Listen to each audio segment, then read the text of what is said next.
What's up, Extra Butter listeners? On today's episode, we are moving into episode 1 of the Butter Boys Director's Choice series. That's a mouthful, not meant to be a tongue twister, but say it 5 times out loud fast, and we'll see if you can get through it. Kicking things off with Inception, a 2010 sci-fi action film picked by our producer, Critterbugs, on Christopher Nolan's wheel spin. If you missed out last week, watch the back end of the video. Director picked first, 4 individual wheels. New, not to be a pun, I think I said this last time, but new spin on the wheel to figure out what movie we're watching next. So Inception is the first one up on the board. We also talk about football, our last personal football update of the year as the Bears go down to the Los Angeles Rams in overtime. We've got some gears to grind, some Oscars to give. We talk about the record set at this upcoming Oscars and who might have set that record, and we might have forgot to talk about it until we slid it in towards, right before we started watching the movie. Talk about shows that we're watching. I went and saw a film at AMC that the first one of the new trilogy of the saga might have turned me off, but they drug me back in. Most of you that listen out there, you probably know what movie I'm talking about. Went and saw that, talk a little bit about that. And how many Oscars did Inception win? Might have been nominated for a few, might have won a few. We don't know. You might get honey-dicked on the way, on the ride of the podcast, but find out during the episode, guys. We love you. We appreciate you being here. And every episode that we record is going to be live on Spotify, YouTube, Apple Podcasts, and Amazon Music. And we're also active on Instagram and X, the Everything app. Everything happens on X. We're a little bit behind right now, but that's okay. We'll catch up. Critter's pumping out clips. Like, subscribe, unsubscribe, resubscribe. Shout out Taylor Lewan. Say it not every week, but a lot of weeks. Guys, we would love to hear from you guys. New wheel idea that we've implemented into the Director's Choice series for the Butter Boys. Want to know what you guys want to listen to next. Want to know what you guys want to watch next with us and tell us what we do and do not know about these movies, and especially Inception. Guys, enjoy the podcast. Welcome back to Extra Butter. Critter, roll the tape. Extra, extra butter on the corn for me. Extra, extra butter. I hope they don't charge a fee. But it won't matter anyway. I got a good movie to play. I'm gonna ask my friends to stay extra butter for me.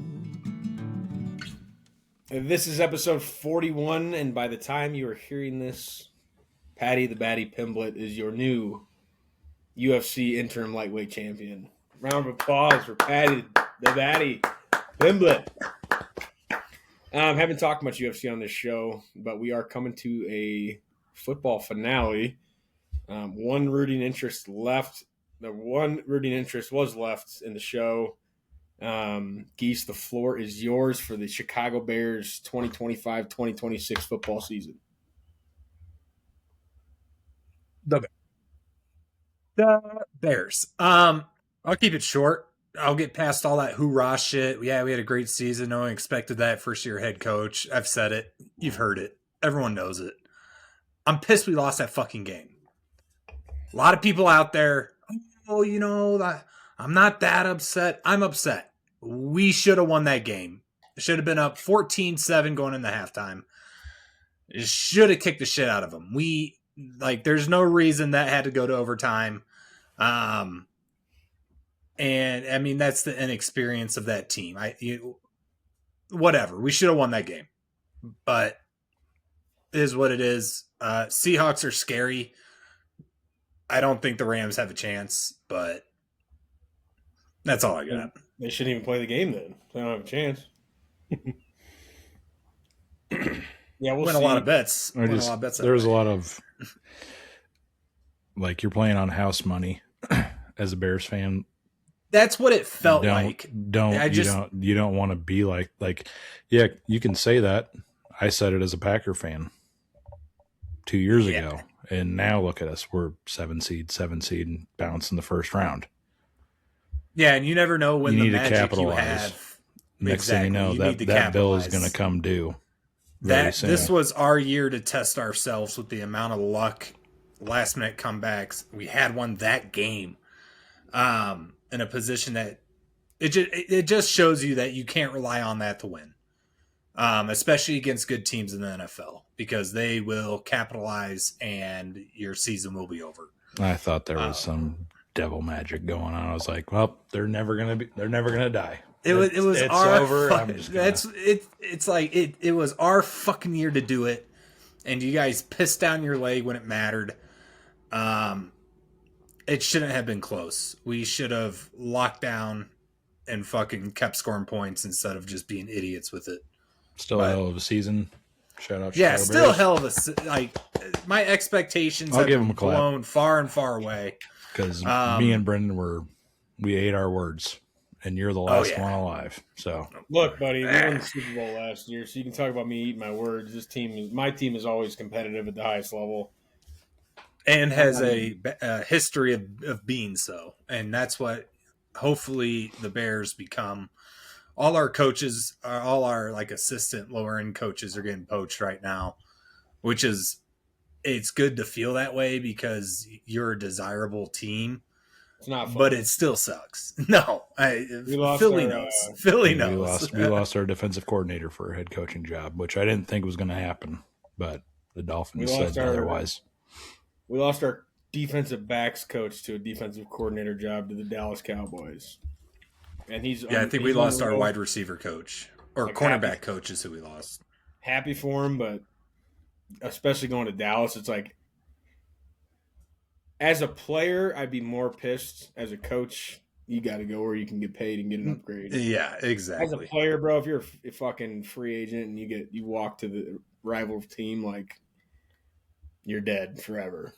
But as a coach, like going from DB's coach to, and he's been great, to DC, like I'm happy for that guy. But yeah, did you lose your coaches? I mean, the Eagles are starting to talk about interviewing Declan Doyle. I don't remember his name, but yeah, I think that's what it is. Hasn't called plays, but he's a Ben Johnson guy, so I don't know. Exactly. So it doesn't feel like good, but it does that people want your coaches. And then that brings in more talents. You know, that's all theoretical bullshit. But you get used to it if you're good, because as mentioned on the previous pod, we'll be on our 11th offensive coordinator for Jalen Hurts in 11 seasons. So, I mean, that dates back to college, but it helps when your head coach is an OC too. So that you're not losing too much. We have a CEO head coach, so yeah. Well, I'm excited. Next year's the fucking year to show everyone like the progress. You know, even Ben Johnson was like, there is no continuing. Like, it's all fresh. You have to restart everything every season. No season is the same. No team is the same. So, I'm so confident with him at the helm, and then having Caleb Williams there. Like, we got a lot of potential, and I don't want to squander it. Yeah. Now that we're all out, who is our favorites for Super Bowl matchups? So you weren't here last week. This is what you got to face. You're no longer the schedule there, Geese.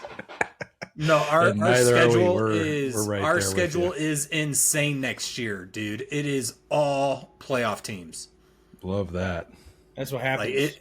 Yeah, no, our playoff schedule is fucking our schedule next season is insane. Trav, I'll tell you, we did Vikings predictions. 11th on that. Okay. So shout out last week, the week prior to last week, Trav was 5-1 in the 6 games played. He had the best record. We did predictions again for this past week, and then we did Super Bowl predictions, which you'll get a cheat code at because there's only 4 teams left now. But record-wise, Geese went 2-2. Buffalo and 49ers did not cover. New England, Chicago did. Critter 1-3. Denver covered. 49ers, Houston Rams did not. Yours truly 4-0. Pat myself on the back. Won a lot of money. Denver, Seattle, New England, Chicago all covered the spread. Super Bowl predictions were Alex, New England versus Chicago. Chicago no longer in the picture. Me, New England versus Seattle. Critter, New England versus the Rams. So we all have We all had the Rams I'm with- before. I'm with Crit. or, I'm with we all Crit. had New England before Bo Nix got hurt. Got it. So you've I'm got with New Crit. England and the Rams. Yep. Yeah, it'll be interesting. I mean, it sucks that Bo got hurt. I know 3 of us live in Colorado, so I'm a cheer for my guys kind of guy. What a shock that was. Oh, When yeah. they win and then he comes back out. Yeah, unreal. But what do you do? I mean, for me, like I just said, I'm a cheer for my guys guy. Like my boys cheer for the Birds when they were in. But the New England game and the New England Denver game is tough because my brother's a Pats fan. My boys out here are Broncos fans. For football, we'll see how the Rams show up in Seattle. I think that'll be a good game. I don't think it'll be a blowout. I think the Niners were due to get their shit pumped in by a team that didn't suck offensively like us. But I think for football, New England Seattle feels like the best game. Yeah, But Darnold, I would agree. Without Bo, I would agree that Darnold Patriots Seattle feels the best. Stafford definitely pulls more weight than Darnold, but Seattle, that team is so good, and maybe It's we're a just sitting on- scary defense. I mean, and they're going to start treating Shaheed like he's Devin Hester. Like you can't kick to that guy. He's fast as shit. I don't know how they got him from New Orleans for a fart and a high five, but Right. he's young, he's fast, he's not only a receiver but plays special teams at the highest level. I mean, Seattle, New England feels like the best thing for football, but I don't think you could argue the LA market and Matt Stafford, Puka, Devontae Adams, some of those guys, Sean McVay.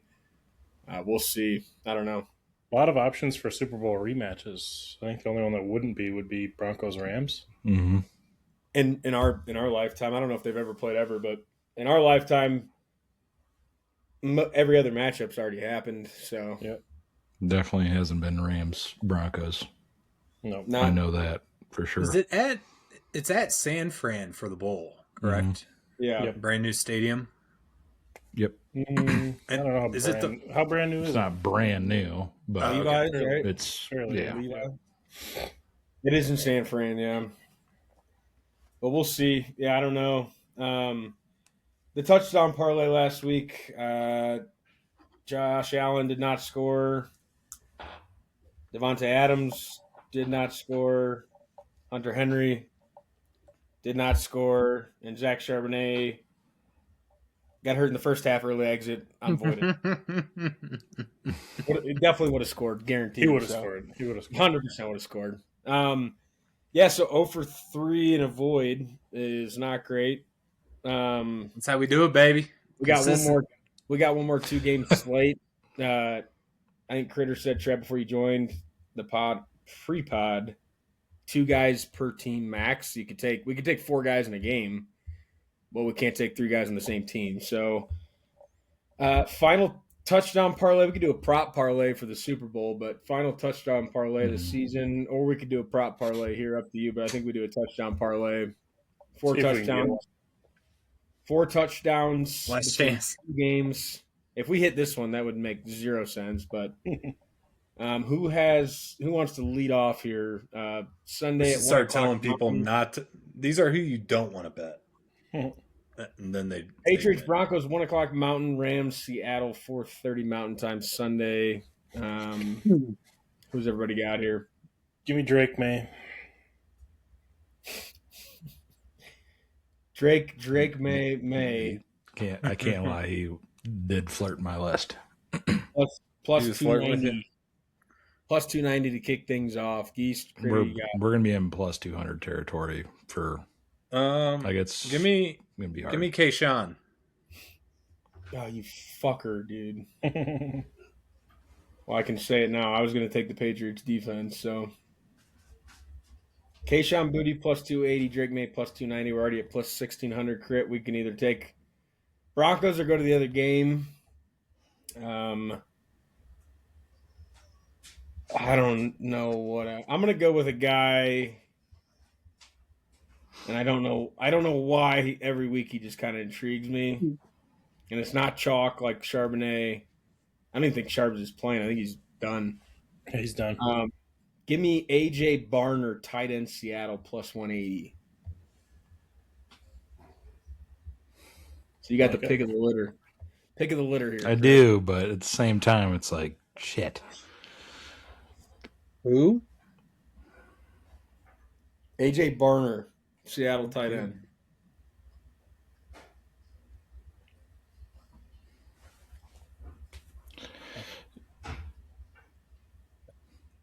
You know what? We're running it back.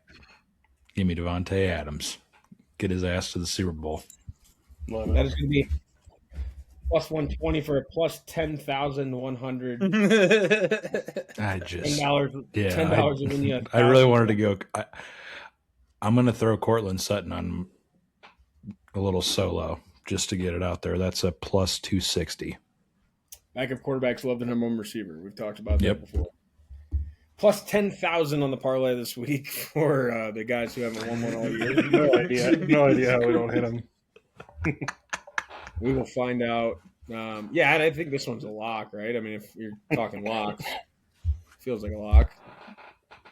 But yeah, NFL season coming to an end. We got 3 games of football left. Indiana's your national champion. Fernando Mendoza. Kurt Signetti, I win. Google me. Most savage thing probably ever said in sports. 2 years, one of the losingest programs in the Power 5. But yeah, plus 10,000. Got that one in the books. Football season coming to an end. Sad time. Excited to see what we fill in pre-movie talk when football's over, boys. We'll have to start thinking of some ideas. But moving into Gears to Grind, I know we had a pre-pod discussion about kind of trying to think of some. So if you guys haven't got one, I will lead things off. We're going back to the roads. I mean, we talk traffic a lot. We talk about bullshit happening while driving.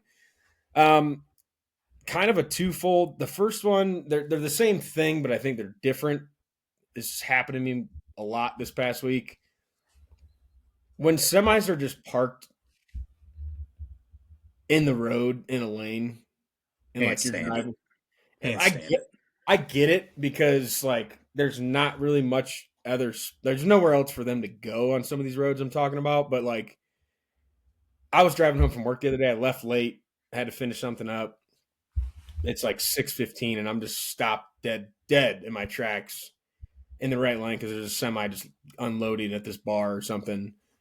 And just you can't. There was no way I was getting over. Like you had to wait until the red light, however far down the road. Now, granted, luckily, shout out the 2 cars behind me that were also stuck.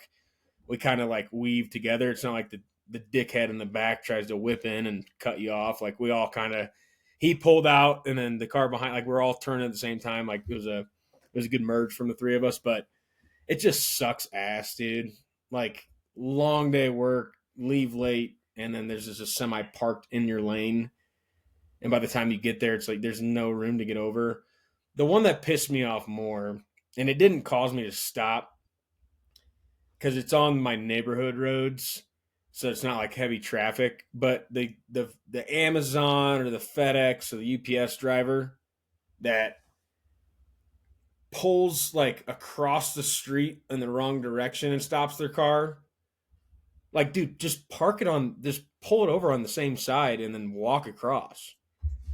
They're facing the wrong direction. Like you need that extra 4 steps that it takes to get across this neighborhood road. Like, those fucking people, man. Probably is policy that they do that, so they don't get hit. Just because they're headlights. I don't know how safe. I don't know. I question how safe those are in a wreck, but I don't know. I don't see that. They do it a lot. It happens a lot. Yeah, I got some friends in the industry. I could ask. I want to call it just laziness. There might be a policy behind it, but that shit pisses me off, dude.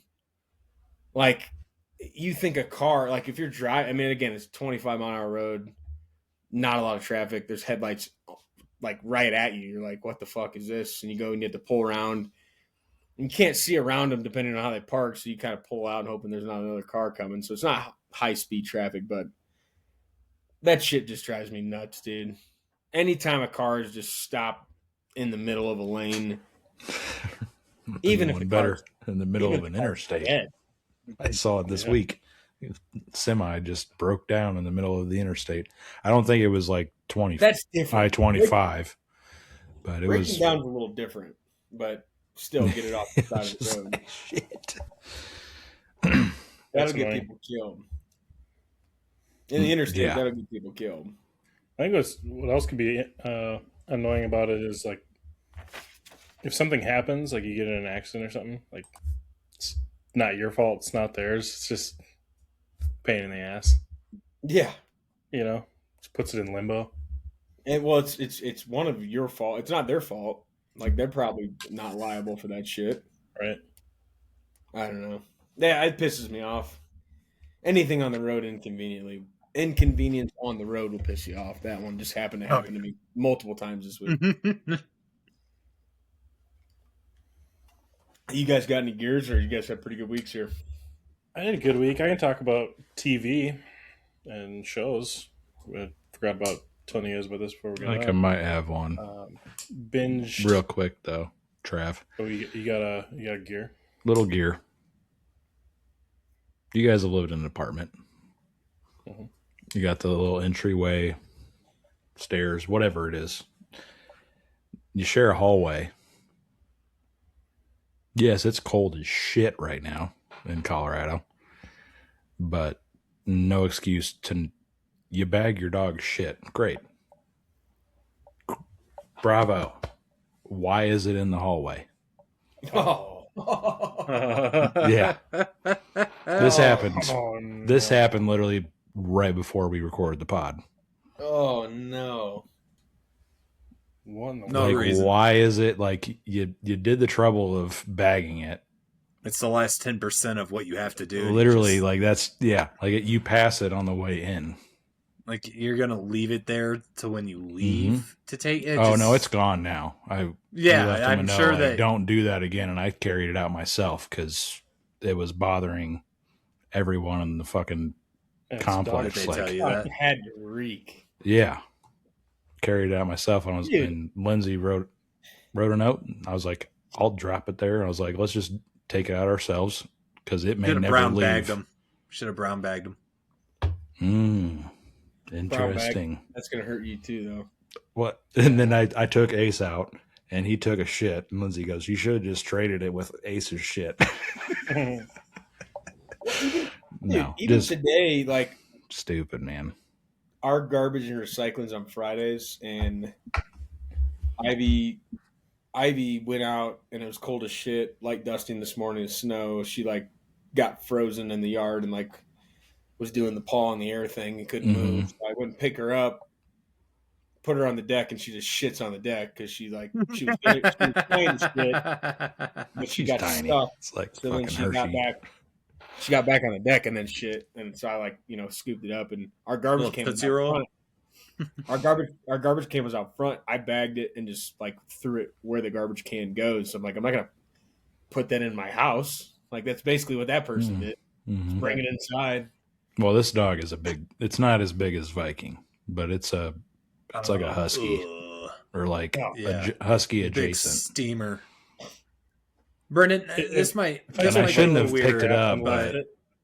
If I took Viking crap and left it in front of an apartment door, you'd think God, somebody dude, be a personally landmine. took a shit and left it in a bag. It's like in front of their own door, and I'm like, Well, and they're that's across what- the hall. I'm like, dude, you guys are fucking weird. Like, just That's what I want to like, know, though. the- Is like, the can is literally right outside the door. There Yeah. there is an apartment. I was telling Lindsay, I It's was like, just there's an lazy. apartment over here. They don't have one. They have to walk like a good amount to get to the dog shit can. And I was like, if that was the case for us, it's cold as shit right now. I'd maybe give them a little leeway. But No. like literally there's It's one right there. right outside the fucking door. Like you don't I wouldn't give you them. don't I get would that. not. Nobody's getting leeway for bringing dogs. No, inside. especially like, we do it because we're responsible human beings. But yeah, that was the gear to grind that happened literally at 30 minutes before we hopped on here. Yeah. Yeah, has that's- Ivy that's ever shitty. taken a dump that like surprised you? Yeah. how big it was. Yeah. You know, it's like, I how kind of had did a that feeling, come out of you? Oh, You know what I here we mean? I had a Just- feeling. I don't have a. There's no story behind it, but like, there are multiple times because like obviously I see her shit almost on a daily basis, but there are times where you're like, good lord, man, like it's the same. Where'd that come from? That's the It's the that's same, the big like- Tootsie Pop. Yeah, it's the same like It's diameter. a Snickers bar. Like it doesn't get thicker. It's just like a long fucking turd that comes out of there, and you're like, Jesus Christ! Like, how did you? Like, you can't like when you look at Ivy, and I know the folks listening out there that know her. Good for you if you don't. You can't describe how small she is until you see her. You think about her organs, and you're like, how small? Like, how small is her brain? How small is her stomach? How like all this Lift stuff. her up. Some of her shit, you're like where were you packing this bag? Is that in your? It's all the way up to her fucking face. I don't want to lift her up because I don't want her to bother me. She knows we're talking about her though. She stood up. Do it for the pod. Yeah, I'll show. We'll have I'll to- show Buster. Come here. Yeah. Come here. Now There's the that dog. is a dog. Here's Ivy. If you watch the video, she's a four-arm dog. I could pick Viking up, but I don't think Superstar. She picks. He's licking his lips. Vikings like, hey, you guys talking about me? I'm Yes. mid nap here. Ivy will lay some freaking heaters though, and yeah. So to your point, to your question, yes, like she'll lay one sometimes, and you're like, God damn, God. Yeah. But yeah, the inside shit is wild. That's a wild move. And it was bagged. It's just like you already did half the battle. Just Right. More than. yeah. Had to be Yeah. something. Had to be something going on. That's just too weird. Well, we have like a Wise doorbell, and they walked in like we weren't gonna do it, but then we literally saw the doorbell and they walked past it 5 fucking times. So like I get setting it down the first time, but then walking past it, both of you, and just letting it just simmer in the fucking hallway so everybody I was can gonna smell say it. like it's not gonna dry up like it's outside. Like things in a tied up bag. Like the things that didn't fucking steam. That thing is Yeah. steaming. Yeah, Yeah. especially with that dog because it's not as big as Viking, but it's probably 3/4 of the size of Viking. That's a big dog. Big dog. Trev, before we get to the shows that you're watching, we gotta go Oscars. We gotta do Oscars first. Sure. the standard is the standard. There's things that we do in order. Oscars to give out. I will also lead this one off because it happened to me on Sunday. Threw an engagement party on Saturday, got after it. A lot of people, I was feeling a little bit tough on Sunday. We went to the Hair of the Dog at a bar up the street. My wife left before the Patriots game started. We got a bartender up there that hooks us up. And I just stayed there. And I think my Oscar goes to just doing things by yourself. Like I go to the movies a lot by myself, but bellying up to a bar by yourself. Like I had a former job that I used to work in bars, and when you belly up at a bar by yourself, like you're gonna like I was sitting there just like it was a lot of felt like more Houston fans and Pats fans. I was bellied up next to a couple Pats fans. We're just having a good time. Next, they leave, halftime. Guy comes in, older guy's in town. His daughter lives out here, and we start shooting the shit, and his name was John, or I can't remember, Jimmy, John, something. I started calling him like Johnny Magic for whatever Jimmy reason. John's. It's like Johnny Magic, and then like we planned on linking up the next day for the game, and I was like, I'm not going out again. So shout out to Johnny Magic, not a shout out to myself for never going back. He did say he was going to text me, and he didn't. Because I did call, I gave my number, I called him, and he's like, I'll text you tomorrow. He did not. Probably would have gone, but just bellying up anywhere. I mean, movies are different. You can't really shoot the shit, but like bellying up at a bar by yourself or somewhere restaurant, like, and just shooting the shit with the people that sit up there all time.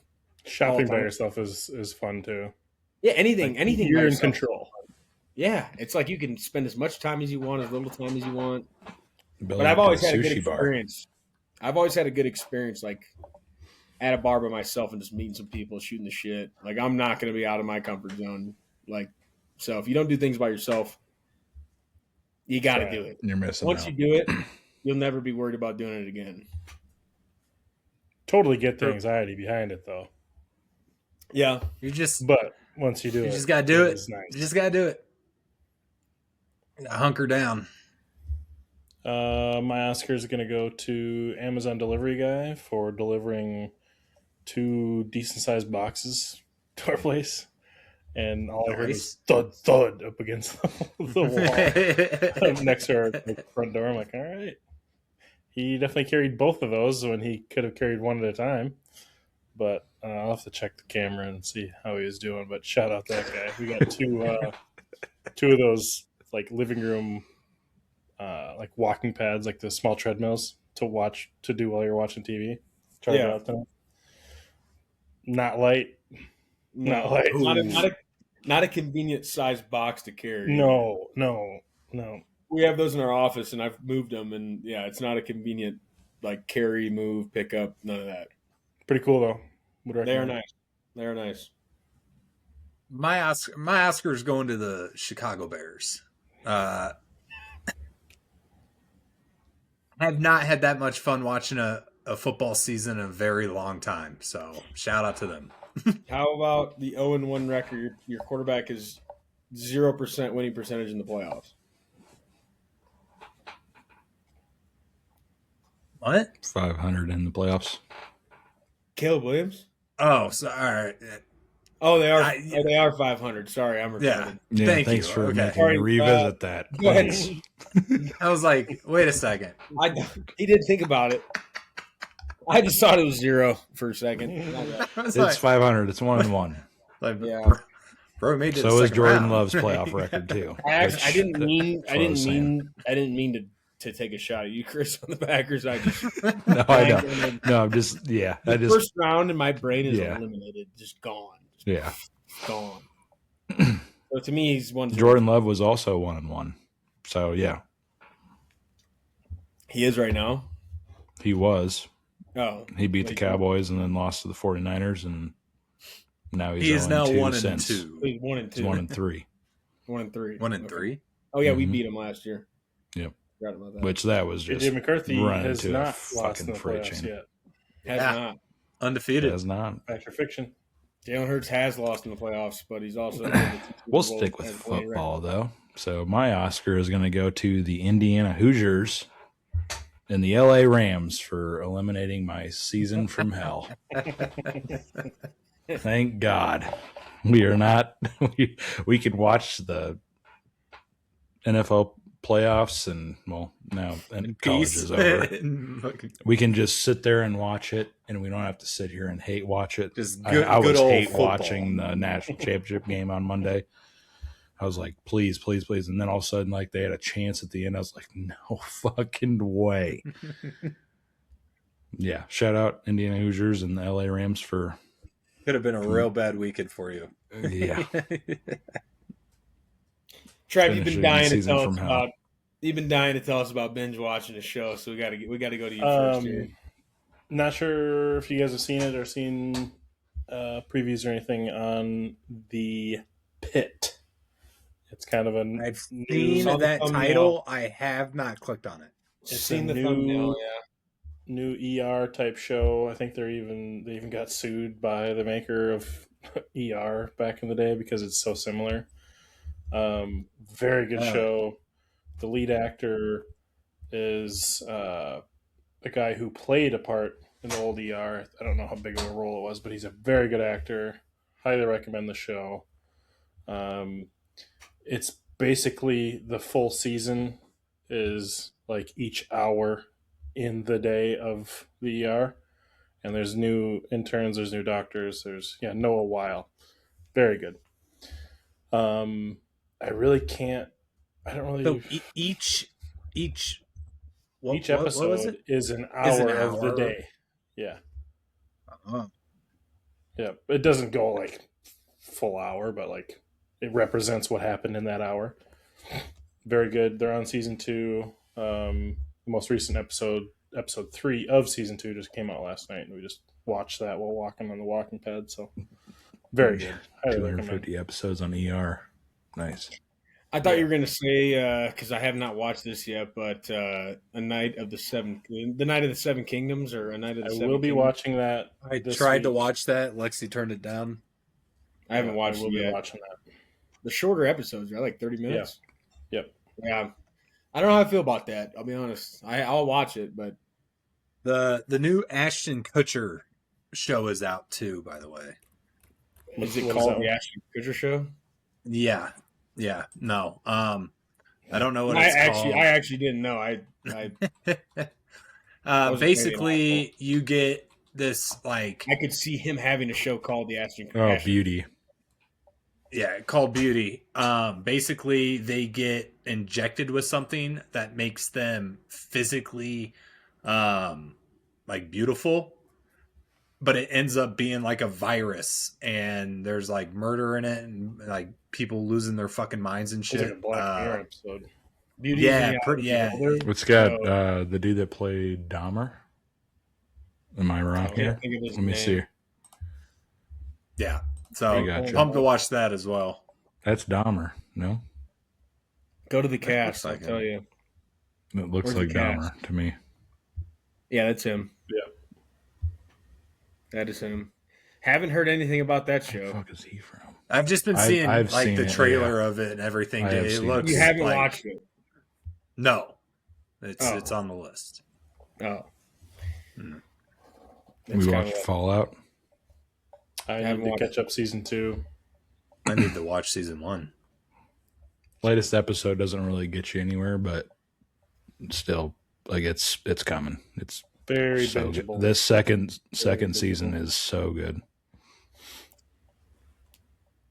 Let me hit you guys with some knowledge. All right, I did watch a movie this past week, and I talked about it last week on the pod. I think Trav wasn't here, so I wanted to go see Is This Thing On with Will Arnett. Looks awesome.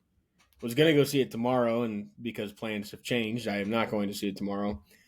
So I went to the AMC app last week, Trav, catch up on the story. Full intention to see Is This Thing On. Scrolling through, top of the list, see a movie. 28 years later, Bone Temple. The first movie of the relaunch of the series was a massive letdown. The trailer was unbelievable. First half of the movie good, second half lost you. I saw online debates now of like people saying the first one was better than the second one. It's been a whole ordeal. But I did go see 28 years later, Bone Temple. It's movie 2 of the trilogy, so there will be a third. Because the trailer drug me back in. I think I've said it on two or three straight pods. The new trailer, they know how to market. They pulled me all the way back in. They got me back, and I went to see it. This movie fucking rocked, dude. This movie. All right. I'll tell you what. You look at these names of the characters: Sir Jimmy Crystal, Jimmy Shite, Jimmy Ink, Jimmy Jones, Jimmy Snake, Jimmy Fox. Like the Jimmys saved the franchise, and I'll tell you, Jibby, yeah. Jimmy's. I don't want to give too much of the movie away, but they essentially. I don't even know, like the takeaway from the first one, and if spoiler alert, if you haven't seen the first one, like the first half is Spike, and his dad taking him out to kind of go. So they live on an island that's safe. The mainland is not safe. That's where the infected are. You get introduced to Alphas, which is Samson in the new one. He's in the first one too. And they're like basically introducing Spike. His dad's taking him out for his first kill. Come back, Spike sees his dad cheating on his wife. His mom's sick, takes his mom out to find this doctor. Whole shitty, just mom and son. Dad's completely removed from the movie. They get to the doctor, who I believe, and I need to pull that down, Dr. Ian Kelson, who's Ralph Fiennes. Fiennes? Geese, I know you're a Ralph Fiennes guy, right? I can never say it right. Pick one. But that, you know who I'm talking about. So he's the doctor. They get to the doctor in the first one. He's integrated. He lives on the mainland. Mom has cancer or something. Mom's going to die. That's pretty much like he puts her skull on the Bone Temple. That plot line in the second half of the first one was so felt so irrelevant, but I guess it got you. The only thing you can take with from the first one is that Spike is alive, and Ralph, Dr. Kelson's alive, and you get introduced to the Jimmies at the end of the movie. But you're like, in that one, you're like, what the fuck is this? Geese, you saw the first one, right? Yeah. Yeah, and you know at the end of the Probably movie, theaters. the blonde people come out at the end with like katanas doing ninja shit. Yeah, completely like irrelevant. Like, what the hell am I watching? And then it kind of ends. You fast forward to the Bone Temple. Spike is now a part of that, or he's becoming a part of that clan known as the Seven Fingers, and he gets involved in Sir Jimmy Crystal. There is the leader of the Jimmies, and his seven fingers are also all named Jimmy. So when they're saying, "Hey Jimmy," like you really don't know who he's talking to, but they're all Jimmy. They're like looking at Spike. Like I don't want to give too much away, but Spike obviously he's Spike. He's Remick in Sinners. Really? Mm-hmm. Sir Jimmy Crystal? Yeah. So that's not a surprise. Jack O'Connell. Let me back it That's up. Sir Here. Jimmy Crystal. I know Sir Jimmy Crystal is. Yeah. Yep. He's Remick. So I've seen a lot of hype about this guy. Like I hope that these movies are his big tick up because he's been doing such a good job. But Spike, Kelson, and Samson are really the only three people in the second movie that were relevant in the first one. So they pretty much ditched that plot completely. Outside of Kelson and Samson, the Alpha, and the Jimmies are just so Sir Jimmy Crystal is the son of Satan, and his seven fingers are helping him eradicate whatever out of the world. So they're the antagonist. But dude, I got to tell you, like the action, like even the little bit of comedy, the dialogue, like Samson and Kelson, and like he's trying to figure out the infection and the relationship there, and then the music. They play. Oh God, Trav, you're gonna kill me for not knowing the name of the song off the top of my head. But essentially, Kelson gets they cross paths with the Jimmies, and Kelson has to put on a show, and one of the big scenes has I think it's the Number of the Beast, Iron Maiden, Trav, if I'm not mistaken. Is that not? I don't know my Iron Maiden. I think it's the Number of the Beast. Yeah, the Number of the Beast is an electric scene. The ending's incredible. Spoiler alert! Close your ears. Spoiler! Spoiler! Spoiler! Giving you every opportunity to pause, skip, whatever.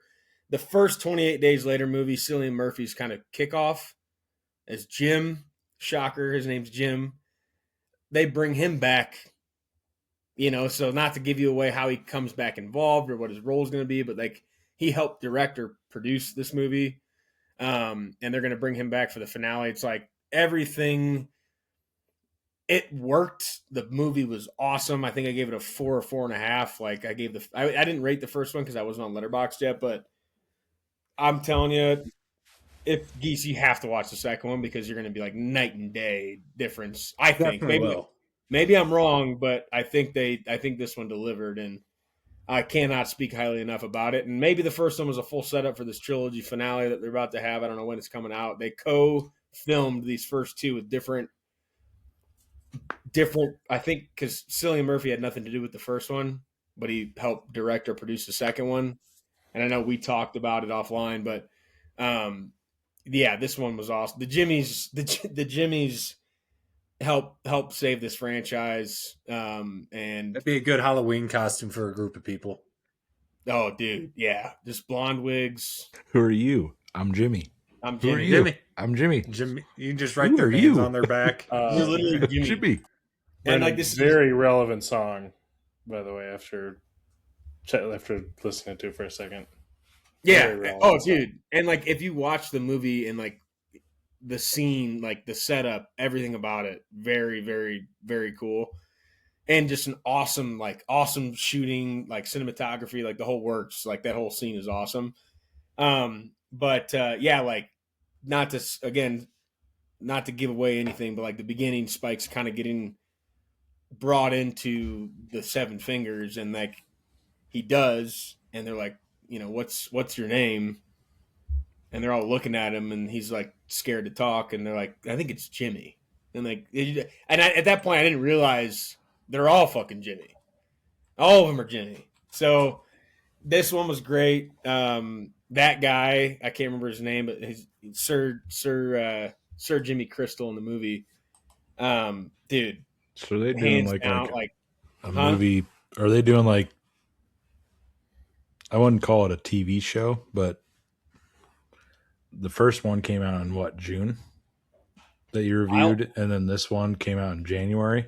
It was this one came out 28 weeks later, which is part of their marketing.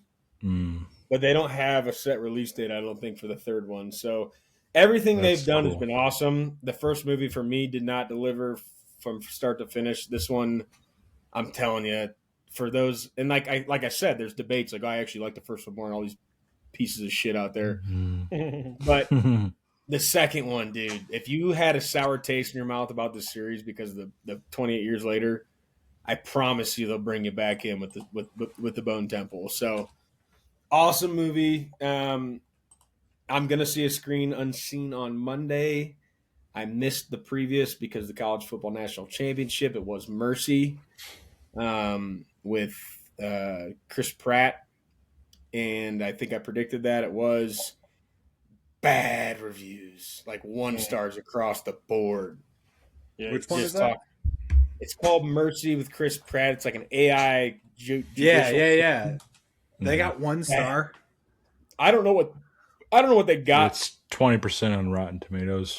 Yeah, the people on Letterboxd, every review I was scrolling through was like 0 or 1 star, just shitting on it. Oh man, Absolutely. And I kind of thought it looked cool. I would have never wanted to. thought it looked cool too. That's why I'm. Yeah, IMAX 3D. I was like, okay, I think I can miss Oh. this, but I heard. I mean, everything I've read, and Letterboxd is all like public opinion, not critics. It's like all, not a single one. Nothing I saw was good. Guess what wasn't getting a 1 star? College Football National Championship game. The College Football National Championship. That's why I chose to watch that. So, 28 years later, Bone Temple, guys. Trav, Crit, you got to watch the first. You have to watch the first one first, and just get Sure. You could even go back and watch 28 days, 28 weeks, and then watch 28 Yeah, years. I feel like I need to do that. I need It's to a whole do that. franchise now. I need to do that, but I'm telling you, when you get to 28 years, 28 days, 28 weeks are both good. From what I remember, I haven't watched them in a while. 28 years later I didn't think it was good. I'd like to talk about this. Maybe we do a fucking skip the beginning of the pod and we just do a 2-part 28 years Bone Temple. What's just crazy is they did a release in June and then a release in January. They filmed and then them now we have to wait for well they another filmed year these for the finale. They shot these at the same time because they wanted to release it 28 weeks later. Yeah, I agree. It sucks. I wish it was like it's a great move. But I agree with you. Like, I wish we could get the next one, like maybe just a year later. Like, let's get it in January or something. I don't know, but it would be fun to talk about the two of them. And I'm interested in you guys' takes on like what you thought of the first one and then what they did. And Geese, I can't wait to hear what you think because you did see the first one. But big advocate. Talked to my brother because he loved the first two, and I don't know if he saw the 20 years later, but I told him it sucked, and maybe he never saw it, and it was a letdown. And I told him, buddy, they're bringing you back because this one was not to be fucked with. So, with that being said, moving into the new series, which I think I'm starting to call the Butter Boys Director's Choice series, landed on Critters. Christopher Nolan spun a second wheel. And we got Inception, the 2010 sci-fi action. Quick, Trav, I know we talked about the intro being tough, so I'm interested to see what the quick snapshot is. But in 2011, this movie won Best Visual Effects, Best Cinematography, Best Sound Mixing, Best Sound Editing, Best Production Design, Best Original Screenplay, Best Original Score, and Best Picture. So 8 Oscars. Side note, didn't mention it, Sinners, what we watched last week, Oscar nomination award for 16 awards coming up at this Oscars that we'll do a live show for. I think we're debating a little bit of a live show or something special for you guys on that one. But 8 Oscars, including Best Picture for the 2011 sci-fi action Inception. Trav, good luck, but could you give us a synopsis or a snapshot of what we're about to talk about? Well, if you want to talk about Inception, 2010, it came out early high school. I think we were eighth, ninth grade, maybe going into 10th, whatever. I never watched it, so I'm the one that I think the one out of us four that had not watched it. So I went into This is this. your first time? This is my first time watching Inception. Yeah. Oh, So to give a background is a little hard because if you're watching a movie like this, it's crazy. The best way I can describe it is the architecture of dreams being used for personal benefit, business benefit, political benefit, all wrapped into one in a long ass story, all centered around one person, but involving everybody from all walks of life. Insane. Insane. Everything you hear about this movie is holy shit. Either I got it, I didn't get it, it doesn't make sense, it does make sense. I think this happened, I think that happened. I'm going to drop you a hot take. Wasn't that hard to figure out.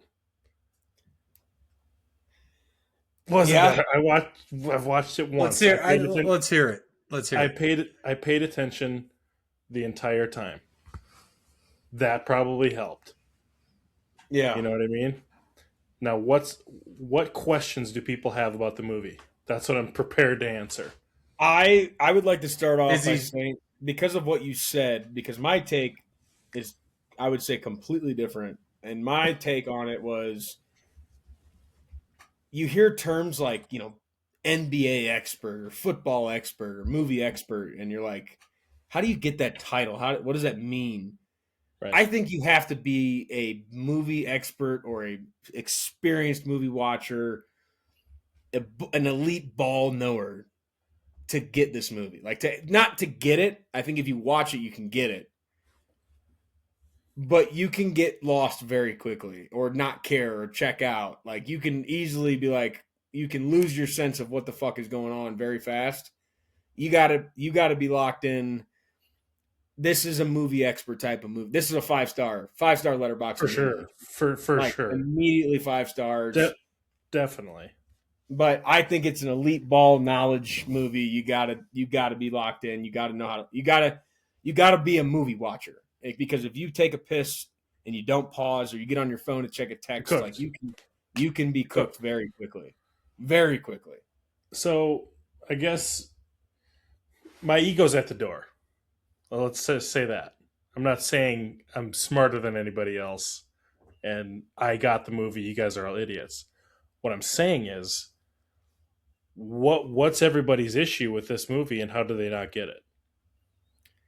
I think this is the grandiose open-ended movie everywhere within the movie. Like, there's so much to interpret. There are so many explanations. Every single one of us probably has a different outcome in our mind about that entire movie.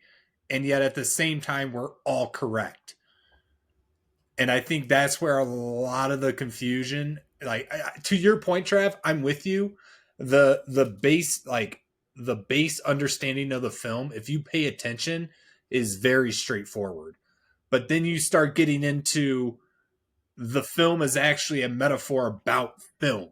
And Christopher Nolan takes it dimensionally for different understandings for different and I'm different cool walks of for sure.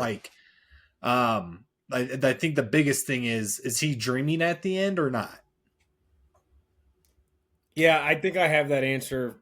This is probably only the second time I've watched it, and I think I have that answer now that I've seen it the second time.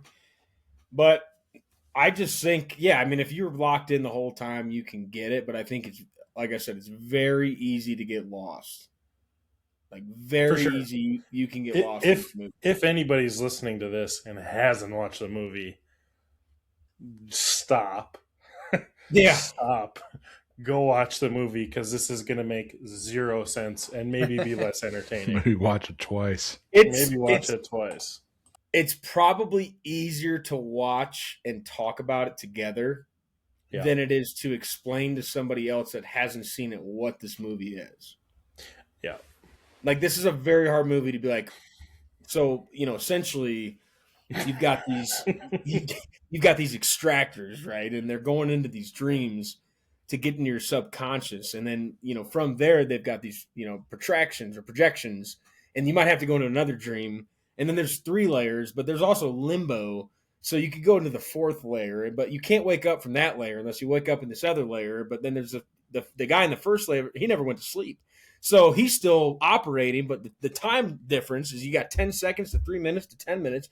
Like, dude, the fucking you can't explain it very well to somebody that's never seen it. Yeah, and to Geese's point, I will agree. As much as it is easy to understand the movie, there are certain chunks where, however your brain interpreted that, there's your answer. Yeah. And it works. There is and no answer. I think that's what's like, it's so crazy because there's hints throughout the whole movie about like what is real, what is not. What are you in a dream? Are you not in a dream? And then they go through the same lengths to show you that, and then they also hide it from you. So everything is up to your interpretation of it, which is incredible that it is so well put together. I hate open-ended movies.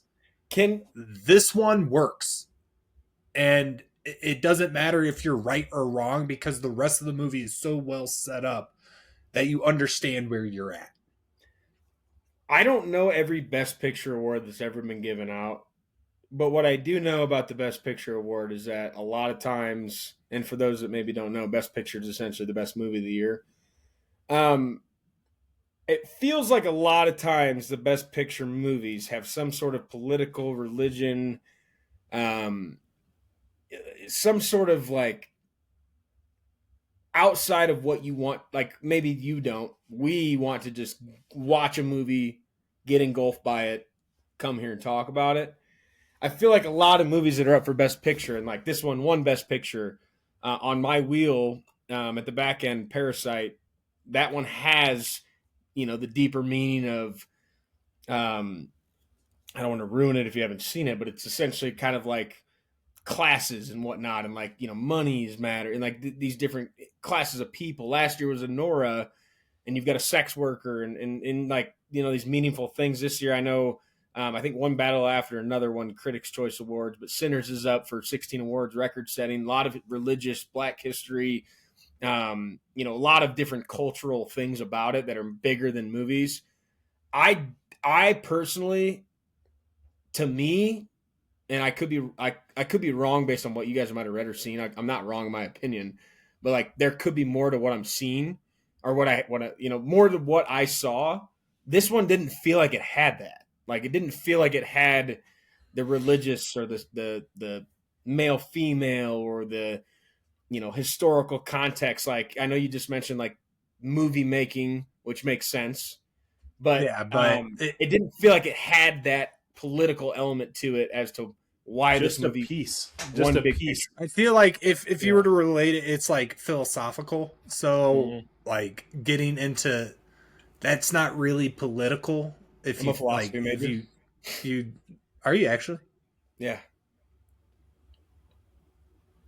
Wow. philosophy major. Shout out Hamlin University, 2018. All right, put that bad boy to work. I'll do my best talking with you guys here.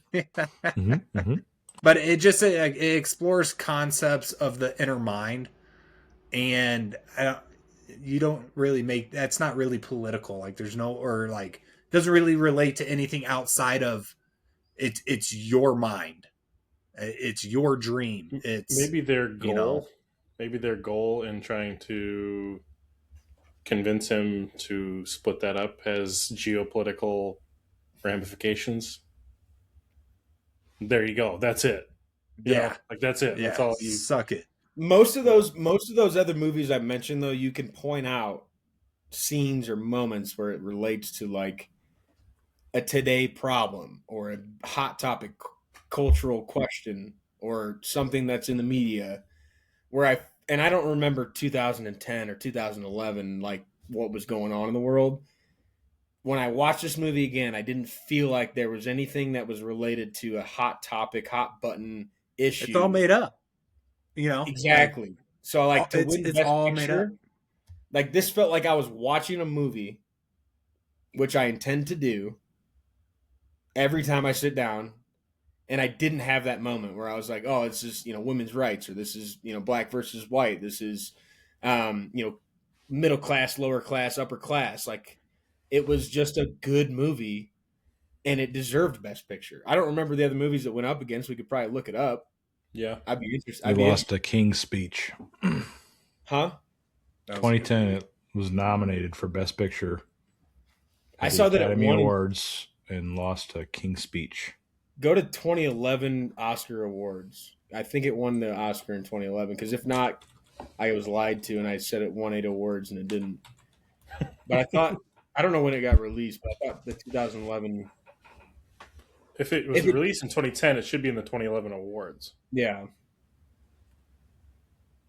Who won Best Picture in 2011 is the question, I guess. Won 4 Oscars. No, just keep talking. I'll find it. Cinematography. I could have got one guide or Google AI'd, but I would have believed it, and I did believe it. I was trying to find. But if it did lose to something else, and it was nominated, that's why I was like, I think Revenant was Leo's 8 nominations first. Okay. Yeah, 8 nominations, 4 wins: best cinematography, sound editing, sound mixing, and visual effects. Nominated for Best Picture, Original Screenplay, Art Direction, and Original Score. Okay, so if King's Speech won, and this is a Google AI again, so I already got Google AI once, and I said that in the beginning of the pod. The annual address of the British monarch at the State of the Parliament, opening of the Parliament, so like another political. There you go. There's your point. Just got proved. Exactly. So it lost. It lost that. That helped you out. There's no way King George VI overcoming his stammer to lead Britain into World War II was a better fucking movie than this. There's no fucking chance. I haven't watched then it. Leo fighting a bear actually gets it. Was a good movie.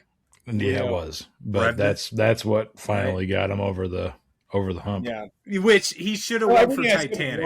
Let's cut the bullshit. It didn't win 8 Oscars, like I said earlier, but it got nominated for 8. I got one guide.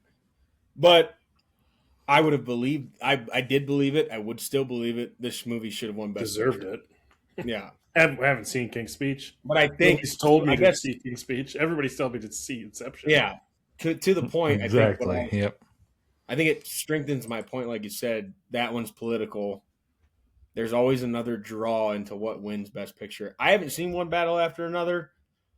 It won the Critics' Choice Awards. I think last week I said, I looked up, could have got one guide again. 70 to 80% of those awards kind of directly translate to who's going to win at the Oscars.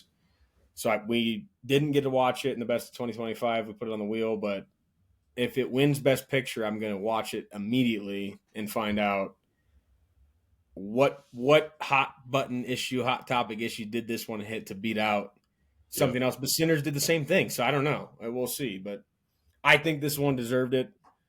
Talking, 15 years, 16 years later, not knowing any of the other movies. I think Sinners is gonna.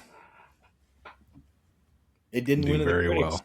It didn't win at the critics, and Michael B. Jordan didn't win at the critics either. So we'll see. But anyway, off the soapbox of Best Picture and having to be somewhat political. But this that whole talk that we just had, and like the what you started with on how you can't really describe this movie to anybody. That's why I was kind of struggling to think of how do you describe this 2+ hour movie that it's so complex and there's so many layers to it, literally and figuratively, that you can't describe. You have to watch this movie. Like nobody could even really spoil it for you. This movie's unspoilable. How do you spoil? Yeah, how do you spoil it? Yeah, that's awesome. He's in a dream this whole time. I was surprised. Then he may or may not have came out of it. It goes quick too. Like it's a quick 2.5. One. There is a thing I have a gripe about. the injection device that puts them into the dream. How does that exist in the dream? Because you can dream Like- and architect anything. What do you mean? Well, it's like they have this scientific device that you connect to everybody, and that puts you all into the dream. But then to go into another dream, you have to connect that device again. So it's like, But how are you it'd still be connecting that tapping into through the first a- one, Keys. It'd still be tapping Yeah, I into think the it- first one. And I think it goes back to the point of like where you lose sight of what's a dream and what's reality. If they bring that memory into the dream to use it again, they don't bring a lot of reality into these dreams, but they bring the device. Like I get what you're saying, but like Yeah. It's They're just like, bringing it's that such a weird realistic- concept because it's like, this is a real thing is putting you in this state. And then you're in the dream and you just, you think of it, but like, how does that have the but chemical none of them agents you in the need dream. to- Like so, this is. I don't even think we probably aren't even going to go chronological in this movie. It's going to be more of an open ended discussion. yeah. I think to your point, like the real thing that puts you into the dream on the plane. Let's say the big plot is Fisher. Yeah. Cillian Murphy again. Shout out, loaded cast. Mm-hmm.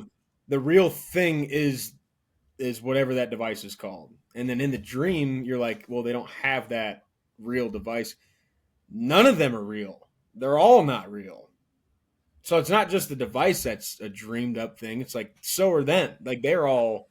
But Right. they're So also then how do you go into another dream if, like Tell that person that it is going to work, and then that like flows in. They- that idea? It's not That's a good supposed to point. make sense, though. It's not supposed to make sense. No, and they also architected the dream maze per se.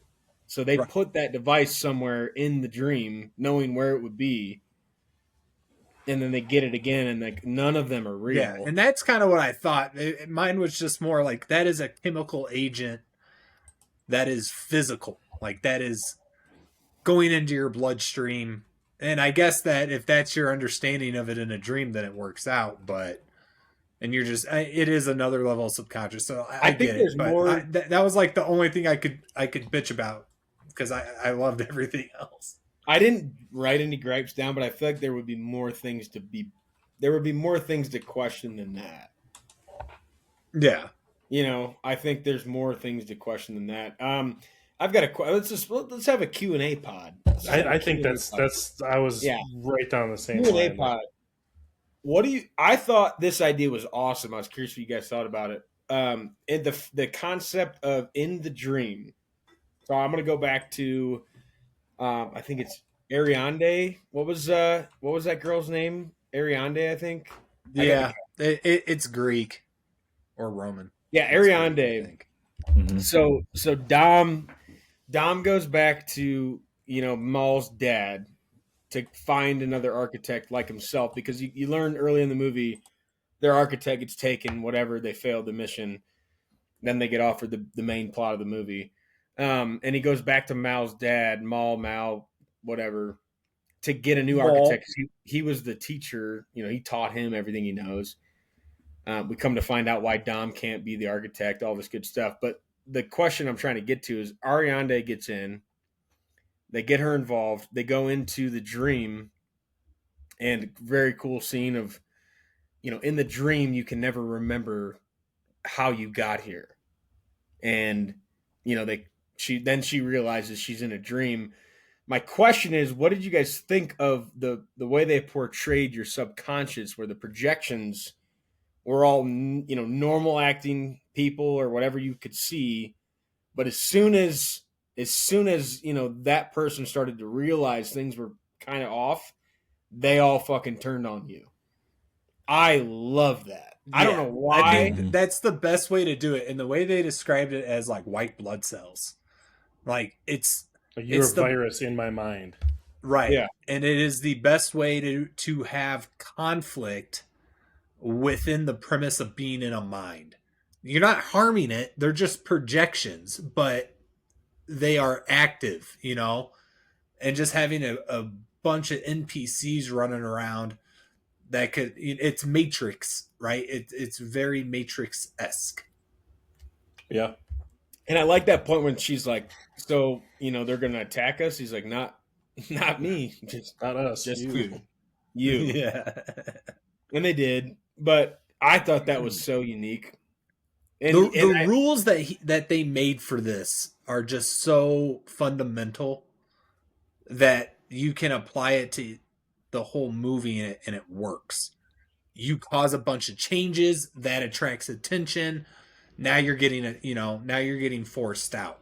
You can train yourself the same way, like, for being made up crap, like that makes sense. Crit, I want you to look up if he, like the director and the whole team, looked up and worked with any like mentalists or psychologists or anybody like that. Like who did they team up to kind of think of these concepts? Because like that's where my mind just went. Is like we're watching this movie today.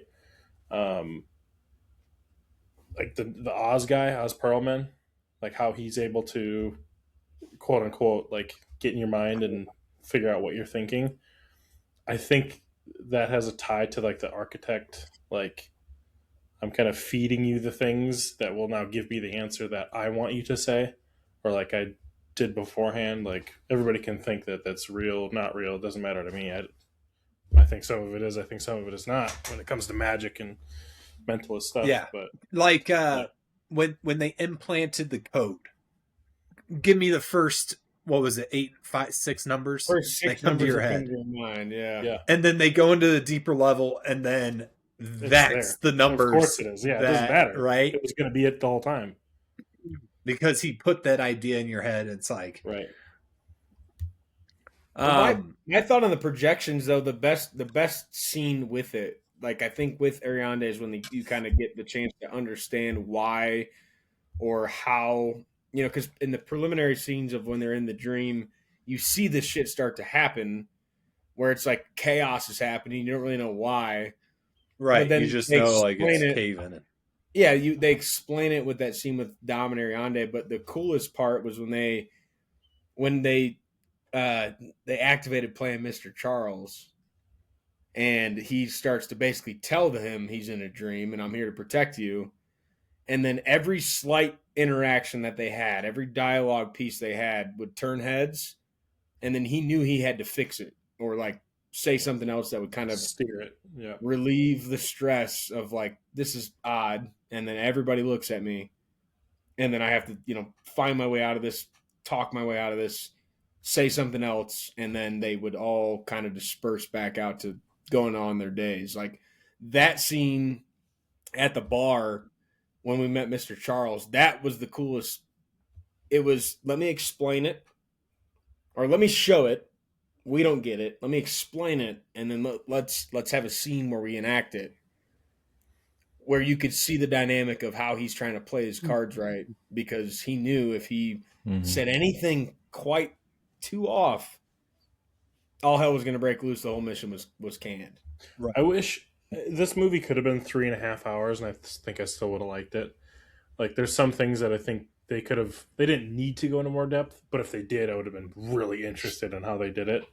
Like, their planning for designing the levels of the thing, like, just maybe 5 more minutes on each of those items of, like, we're going to do this because he thinks this way, whatever, like, we're going to do it on this, and then I can't do this because then it's going to take this out of me. Like, there's pieces of that they put in there. Like, they don't want you to think about this because that's going to come in, and then it ends up happening, like the train, because that comes from his ex-wife, or the widow or whatever.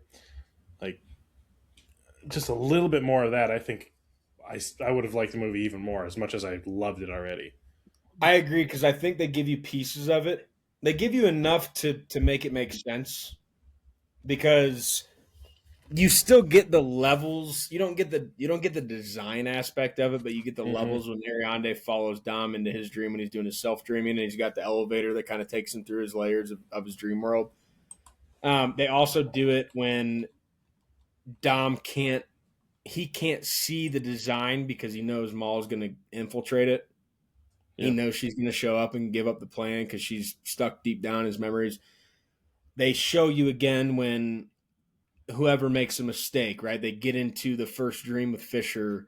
The train comes through. All these people are shooting at him, and they tell him, or I think Arthur is his name. Is it Joseph Gordon-Levitt? Yeah. Pulled that out of my. That's Arthur. Yeah.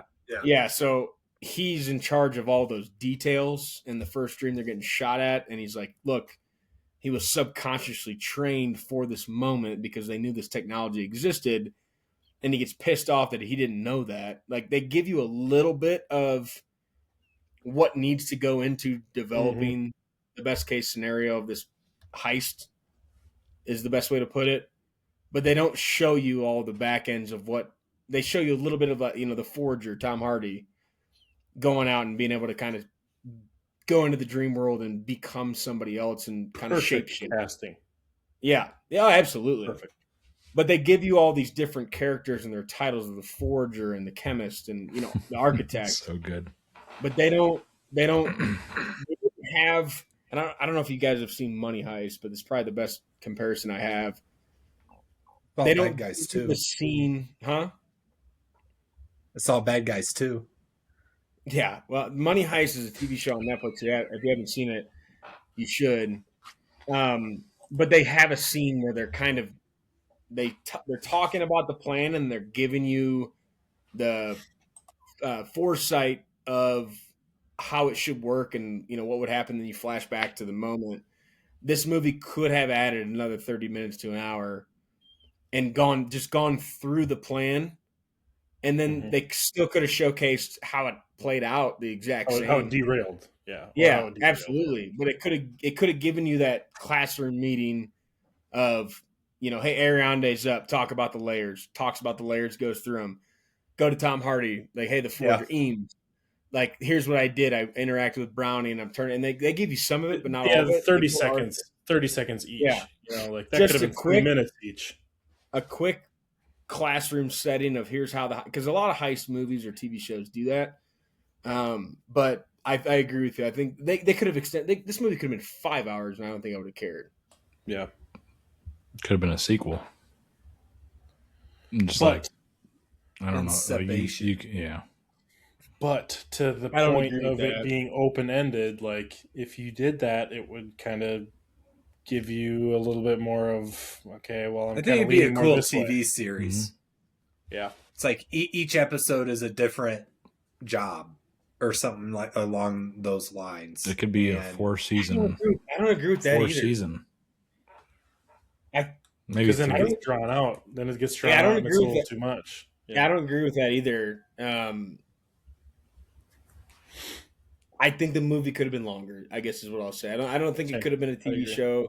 No, I'm not saying the movie could have been a TV show. I'm saying they could have made a TV show based off the movie. Yeah, like maybe the movie like a sequel TV show. Yeah, you can make seasons off this show or spin-off. Okay, that's what I just said. And you said you didn't agree. No, because you said this could have been a TV show. And that was a me thing. Not me saying I will defend Geese on that one. I thought of 13 Ghosts when I said it could have been a TV show, and I still think it could be a TV show. I don't think. No, Chris said it could have been a sequel. Geese said it could have been a TV show, so you're both wrong. We can run it back. We'll run this back. Trav, I don't know if you remember. I won't put you on the spot, but Crit said, I could be wrong about who said what, but you both said sequel and TV show. It wasn't one person, it was two of you. Sequel TV show is what it sounds like. The sequel doesn't make sense to me, and the TV show doesn't make sense to me either, because I don't think the ending is that open-ended anymore. Now that I watched it again. Why? Yeah. Because I think it's pretty clear. How do you interpret I wouldn't say open-ended like where you can keep it's going. Not open-ended. I won't go that far. Open-ended and like open for interpretation. Like you guys are asking for like what happened next is not like you guys are asking for a 3.5-hour movie, which isn't going to happen. That's what my point is. What about 10 hours of 10 episodes. That's not going to happen. That's 7 more hours than what we're asking for. I'm okay with that even. Like, whereas, But you're not okay with an extra hour on the movie? Here's my argument. No, because it's already 2.5. Yeah, you need an intermission at the Avatar's that long, and people complain about that. Mm-hmm. Here's my intermission. I've done it myself. Here that's coming in. That's Avengers intermission. Avengers this year is going to be like 3 hours and like 40 I'll minutes. sit there for all 3 hours and 40 Oh, minutes. but it needs an intermission. You just said it. It probably will. I have would one. love an intermission. Let me go get some more popcorn because I already ate through it in the first fucking 30 minutes. Open for debate. Let us know if Inception should have been longer or not. Brendan, Here's I think yes. I don't think it needs to be longer. I'll go back to the original question of why I don't think it's open ended, and maybe you're thinking it should be open, or your reasoning for its open ended. Oh, I'm just curious on how you think about it. That's all. I don't think it's open ended in a sense of I think I know what happened, and I think I know what happened next. I think he got home, the top fell over, and he's not in a dream. I think the first time I watched it, I thought open ended, like is he still dreaming? Is he not? This time, not a doubt in my mind that it always like he was home, he saw his kids, his not his grandfather, but his father-in-law was there to pick him up from the airport. Like a lot more details, however many years later in life that I am old. That top was quivering, and when you watch this movie, every other time this top is spinning, it never quivers. My mind tells me the exact same thing, but my mind also tells me that's what Christopher Nolan wants me to think. So it's like, Did you guys? with you, Brendan. My mind tells me the movie's over there. He gets back. They're on the plane looking at each other. You know what I mean? Here's my question. But hold on. I have a follow-up first off. Hold It's up. my original question. Hold up. Don't care. Everything about that easily could have been a dream. So we all know that. But it's a layer to it that we don't have the answer to. It's our interpretation. So my follow-up to that is, did you notice that when he is in the dream, he has a wedding ring on? And when he is not in the dream, he does not have a wedding ring on.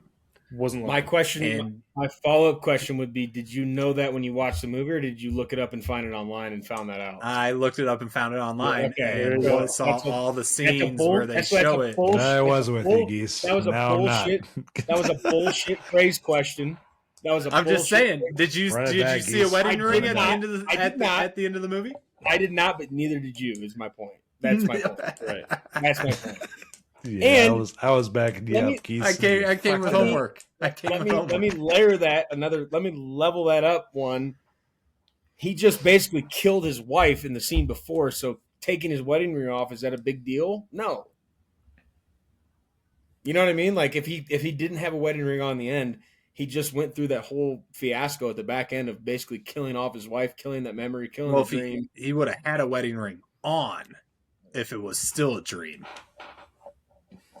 He has the ring on in the dream. Did he? I don't know what you just. I don't know what you just asked me in terms of did he have the ring on at the end of the movie or not? I don't know. Isn't that what you just asked me? Oh my! I asked if you noticed it because it's such a minor. Did I detail. notice what? Did I notice what? The wedding ring. When? Find your point. Hold on. Find the point. The point being is that Brendan is certain. No. When did he have it on? When did he have it off? He had the wedding. He has a wedding ring on when he is in a dream, and then when he is out of the dream, he does not have a wedding ring on throughout the whole movie. Throughout the whole movie. Okay. And then throughout the whole movie, they purposely hide his hands so that you don't know if he has it on or not. And in the end, you couldn't see it. And I'm pretty sure at the end they don't show it. Yeah, so you don't know. You're not supposed to know, but I'm telling you my opinion is that the movie he got home. I know. Well, my whole thing I'm bringing up to this is that it's open for interpretation. I think and quote me or not quote me, but quote the scene, pick the scene that I'm wrong. when he spun the top. I think you're right on that. I think you're in right. any other scene, it never quivered, and it quivered when he's at in the a dream. back. Right. Yeah, no, it never quivered in the dream. Yes, correct. When he's out of the dream, it would quiver and fall over. Now, At the end of the counterpoint. movie, they cut it off before it fell over, but it started to quiver. Yeah. And it cut off. So counterpoint to that, that's not his totem. Technically. That's Maul's totem. That's Maul's totem. And the whole concept is you don't let someone else touch your totem because it defeats the purpose of it. So I agree. There's so many little things in this that you revisit it and then it changes the way that you think about it. So you think she's controlling his totem? No, I'm just saying that his totem is unreliable. Hold on. And I'm with what do you. you think happened at the end? I think he's in real life at the end. Okay. Crit? I agree. Okay. Here's my question, and you can easily. I think that the good thing about this movie and talking about it like this is you can easily say about any scene, he could have been dreaming, or like here's the reason why he could have been dreaming. Or How do you know? How do you know? My thought was, I think all of it could have been a dream, and I don't know why this is where I'm going to die on the sword, but I think the fact that Maul's father was at the airport to pick him up is a phone call he made, and he knew the plan because he came and recruited this girl. She found out a lot about him, probably communicated with the teacher a lot. The fact that, and I think that's I don't want to butcher this, but Arthur from Batman, is that Arthur? What's his name? Is it Arthur, the butler? Yeah, it's Michael Caine. I don't care what his name is. Arthur is. No, Batman. What is his name in Batman? What is that guy's name in Batman? Not blank. You asking me that is making me blank on it. Arthur is Joseph Gordon. I think it's Alfred. Great, you're just in La La Land. Alfred is the Alfred. Yeah. So Arthur is not Alfred. That's not correct. I knew that. Alfred Pennyworth. I was asking what his name was in Batman.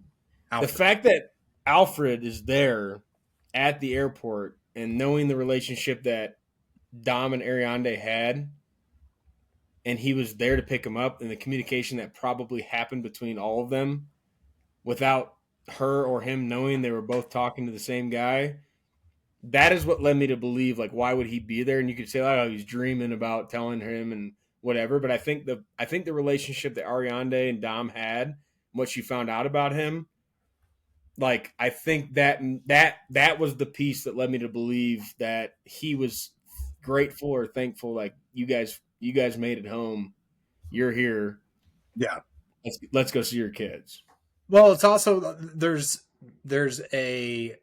always an event in these dreams where your subconscious kind of caves in on itself. He could be in his own dream, I guess, for sure, but with having all those characters and everything and the premise of the movie, like, he's back in real life. Like, I fully believe that. It's just to be able to go down these rabbit holes of is it, isn't it, I think is so incredible, because there is no right answer. I mean, there's a pathway that gives you a very solid answer, but with everything that we've been shown throughout the film, and to go back to a single idea, your subconscious can latch onto that. Well, and it closes the circle of the movie. We start with on the beach. We start with what's his face. We start with that scene where he's coming back, right? And then we kind of end with that. Well, if we go layer by layer, the math adds up where he would have had time to get his ass out of there. Granted, he was in the one dream drowning. Well, once he wakes up in the other one, he's going to wake up in the next one, and the next one, next one, next one. Like that tiered layer kind of unraveling is possible to happen. technically we don't see it happening until the last one. That leaves it up to fans who go, oh, I know this because this, and this. When in reality, it's like what we're shown in the movie is what we're shown. And that's what you should be led to believe. Granted, I'm cool with everybody having theories and everything, but if I'm shown something like that's, I'm naive enough to think that's what I'm supposed to believe, Trev, I think that. Go ahead.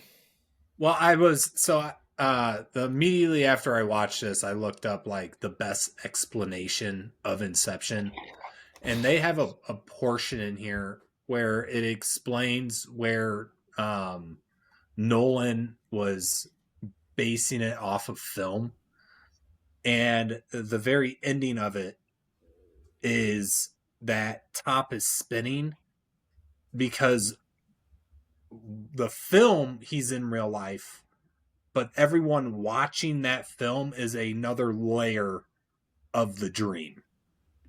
Does that make sense? It gets pretty theoretical, but it makes sense. What does Christopher Nolan say? I don't know. Let me ask him. Ask him quick. I got a question for you, Trav. It is based off a film. Like there is a quote of him saying that like elements of a film are the reason for Inception, but I don't know. I think the toughest part of this movie to grasp, like, it's not the plot, it's not what's happening. I think the hardest part that you literally can't miss any of is the relationship between Dom and Maul.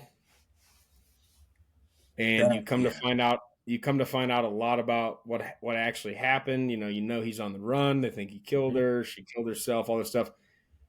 Did you understand what actually happened between the two of them? And can you describe it? I mean, I need to watch this again. Yeah. For me to fully grasp it. I don't even know if I understand. I don't think I understood it. I have an idea, the first but time watching it. I'm curious about talking about that point because I think we all, maybe we have the same answer, maybe we don't. But like for a first time viewer, like talking about what actually happened, can you get there? Yeah, I think that they got so lost in the sauce of creating this life in a dream within a dream within a dream that you can sit there forever and just live your life and not worry about the outside world, and everything's like taken care of. You can do whatever, you can build whatever you want. That she kind of got drunk on that, and reality just became bleh. Not enough. He had to try to convince her to be like, holy shit, like that is not our real world. Like he wasn't lost enough, but she was. And then to the point where it created like a psychosis where she's like, this is how I get out of every other situation, aka dreams. I just kill myself and I'm gonna go find whatever I need. Yeah, but no, I think, and maybe we're saying the same thing, and Geese or Crit can chime in after. I think Trav is partially right. Yeah, my thought was, I think you get to the point like early on he killed her. That's why he's on the run. You find out she killed herself. But like this is so weird. Like this part's so hard to describe. It's not that I think she was like blah about real life. I think she thought killing herself would put her back in that world. Like she was still dreaming and still was not awake. I don't think it was this life is not, I don't think it was like this life is not fulfilling enough. I think it was like she still thought she was in a dream where if she did die, she could go back to the life she thought was the reality. I lost that thought when she's standing on the ledge saying, and he's explaining too that she cleared herself with 3 psychiatrists, and she's explaining, hey, I told this person that you were hurt. Felt that I was in danger. You were like hurting the kids or whatever. And like, you have to do this with me now, because if you now go back into this reality, like they're going to think that you killed me. Well, that's reality from what I interpret. So like, she knows she's in reality because she did those things. And wants him to come with her. I had that same question, Trav, because it's like, you're clearly doing things that exist in real life. You know, right. Like you're 4 levels down. But I guess, you know, maybe the movie could have been a little longer and explored those concepts within a dream, because it's when they were all the way down at that 4th level, you don't really see the projections. It's like they get into it a little bit, right? With Saito or whatever his name is. But when it's just Maul and Cobb, you only see them. So you just lived 50 years by yourselves, and now you have an entire world. You're doing very limited things.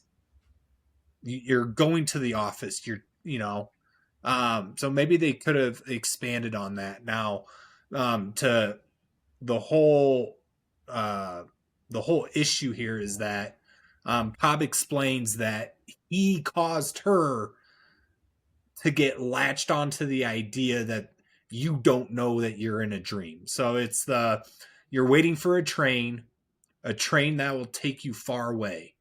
You know where you hope this train will take you, but you can't know for sure, yet it doesn't matter. Now tell me why.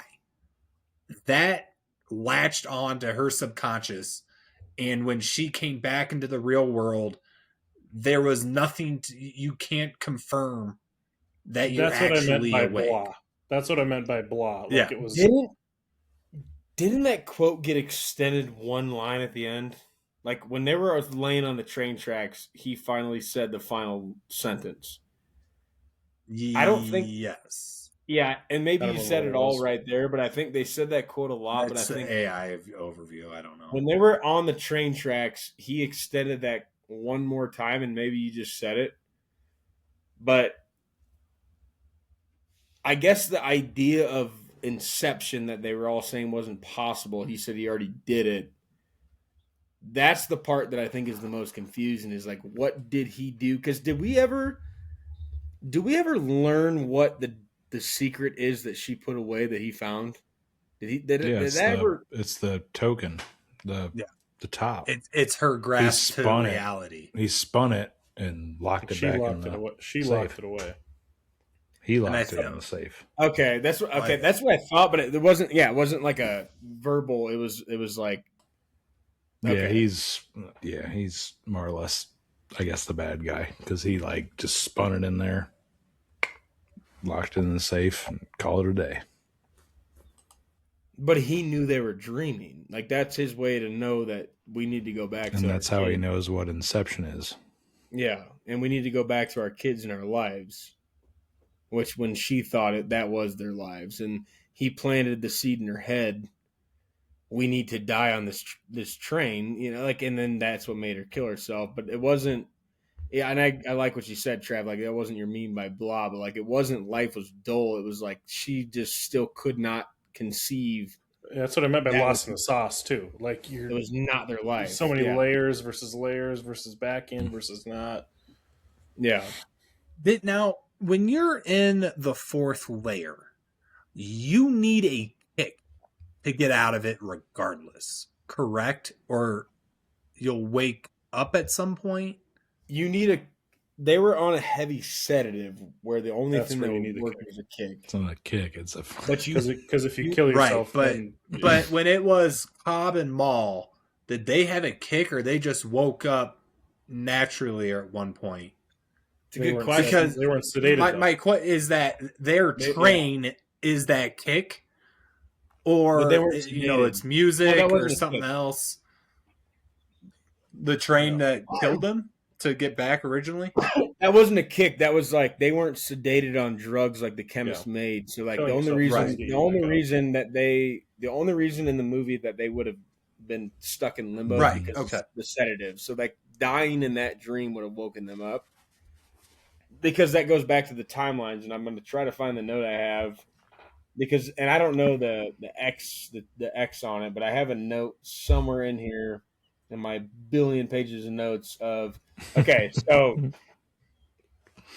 this is when Yusuf sent the song signal to Arthur, and they were in the snow fortress.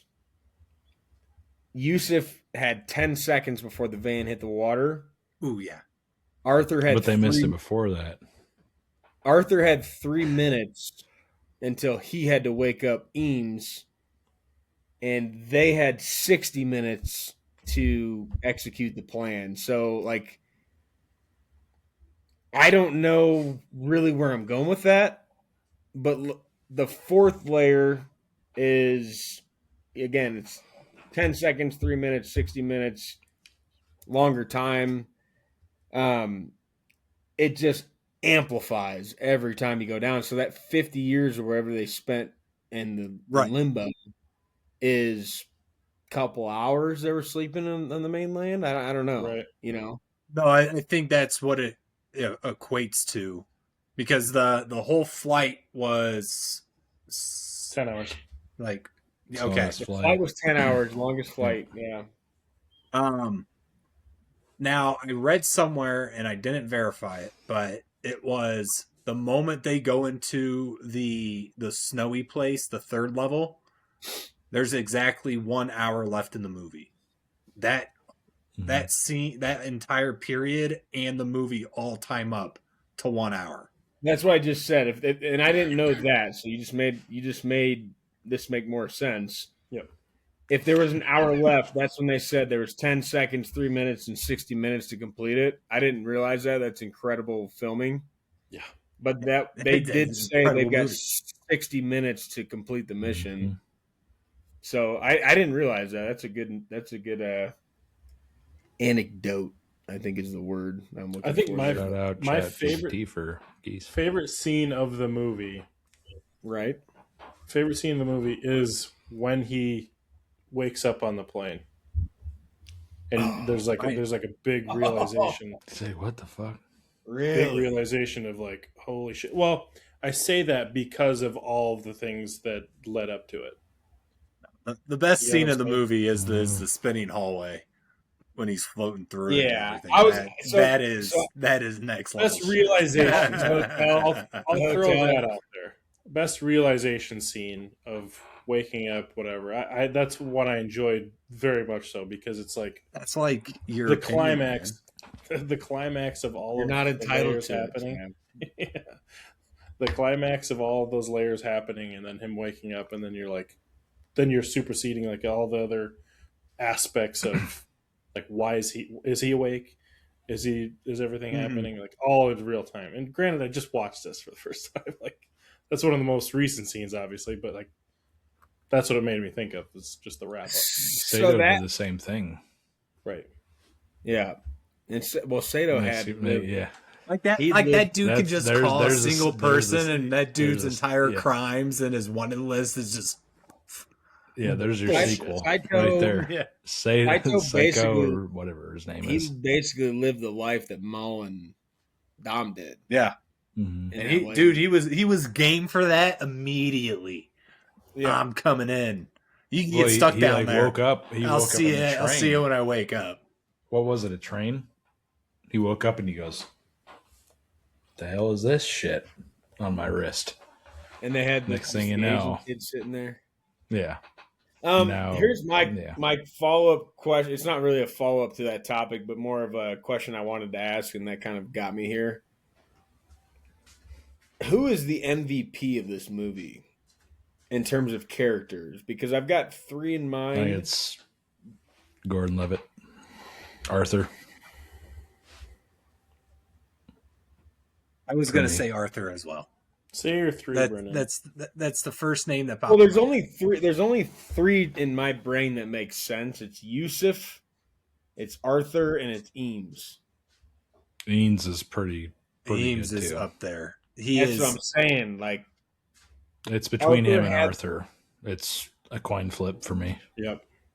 Arthur had the cooler scenes, but Eames went to war with those guys. Yeah, in the he scene. was He had badass. some good scenes That's a too, good because point. he would you would go from He his solos uncle, that entire third level, and by you would get the himself. mirrors and shit, and there was some good scenes with him. I think it's I'm so gonna sick change. I'm that changing people it. own I'm going to levels. Eames. Like they had levels. Like I am this level's boss. Yeah, Come get it. I think it's still Arthur because he's always been there. Well, and That Ariane is true, designed the but- whole- Ariane designed the whole thing. Mm. you throw that into some Chat GPT, they'll come up with it right away. that dude ChatGPT Eames didn't was exist in there. 2010, brother. It doesn't in my dream. So who are you to say?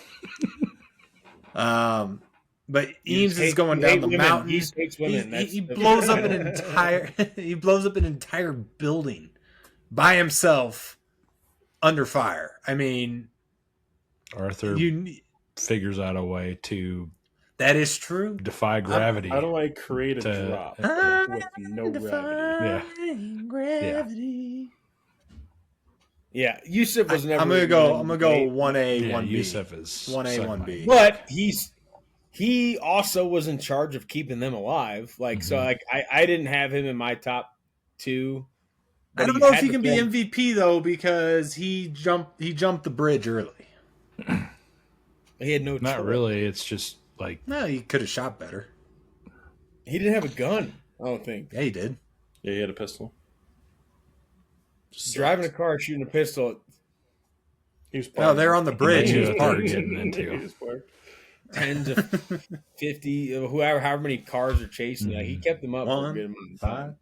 No, he did do it For sure. when they flipped, and then everything in the. I like how they equated moving in real life moves you in the dream, and he does that initial flip, and everyone's just all oh messed shit! up. What the fuck's going on up there? Yeah. Well, it's like even when someone gets slapped earlier, and then the whole world rocks. Yeah. I did like the when Joseph Gordon-Levitt's character Arthur kisses Yeah. Adrienne or whatever her name is. Yeah. What does that matter? I don't know. I Thought it was worth it. had a note on that. It was worth a try. Yeah. Where was that note, dude? I had cheeky. It was a kiss second move. dream, second It was, layer. it was a cheeky move from Arthur. Yeah. Oh, yeah. That's worth a shot. Yeah, that was funny. All right, That was a we cheeky should move. we should leave. Yeah. Yep. Now this is over. Got a little motion. The fun question about this movie is now, and we don't have to do it, but it's a fun thing to think about, is now that we've seen this, where does this one rank in all extra butter pod movies we've ever watched? You know? Like now that we just went through the powerhouses of Sinners and F1 and we watched Inception and we've got all these This other, is like, Top definitely- Gun Maverick for me, like how do you Number put one. this number I think one? this is number one. It's just I would I don't- not One put it up second. for Let one. me pull it up. I got you guys. I think this is number one. I wouldn't put it number one. I wouldn't put it above Maverick. I wouldn't either, Brendan. I think Top Gun Maverick is Something It's I up say a there. lot, Trav, and I've said it a lot in the pod. I've said it to you guys. The emotional aspect of a movie will get me going. this. I This was didn't never- give it to me that much. I'm Never with you. teary eyed. I was I'm with never you. Great floating on movie. tears. Yeah. Great movie. Deserves 5. Just a It deserves a mind 5. fuck. Oh, it's a Like, 5-star just- movie. It's a Yeah. 5. But it's I could not. watch. I could watch Top Gun Maverick right now because I never rated it. I would Right. put 5 in before I started. That was before I was involved. Yeah. For Yeah. Warcraft. But it's just fun to think about. We've watched some movies that wouldn't be in the top 5, on this pod, that would maybe be F1. better. That's what I mean. Like, it's all personal preference at the end of the day. Like, you don't have to be a critic here. It's more of like, where would you rank this in your top 5 on the podcast? How do you even compare those two? Because they are just so vastly different. It's personal preference. Exactly. Yeah. You can't compare the movies. We're also at the mercy of the wheel. Sure. Yeah. Well, and we got nominated Best Picture here, not a winner of Best Picture. But I probably said this, but I've never said, like I said earlier, you got to be a movie expert to watch this movie and really get into it.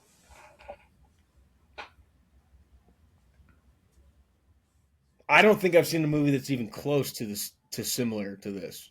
Right. Like, I don't think there's been a movie anywhere near what they did in this movie. Interstellar, maybe.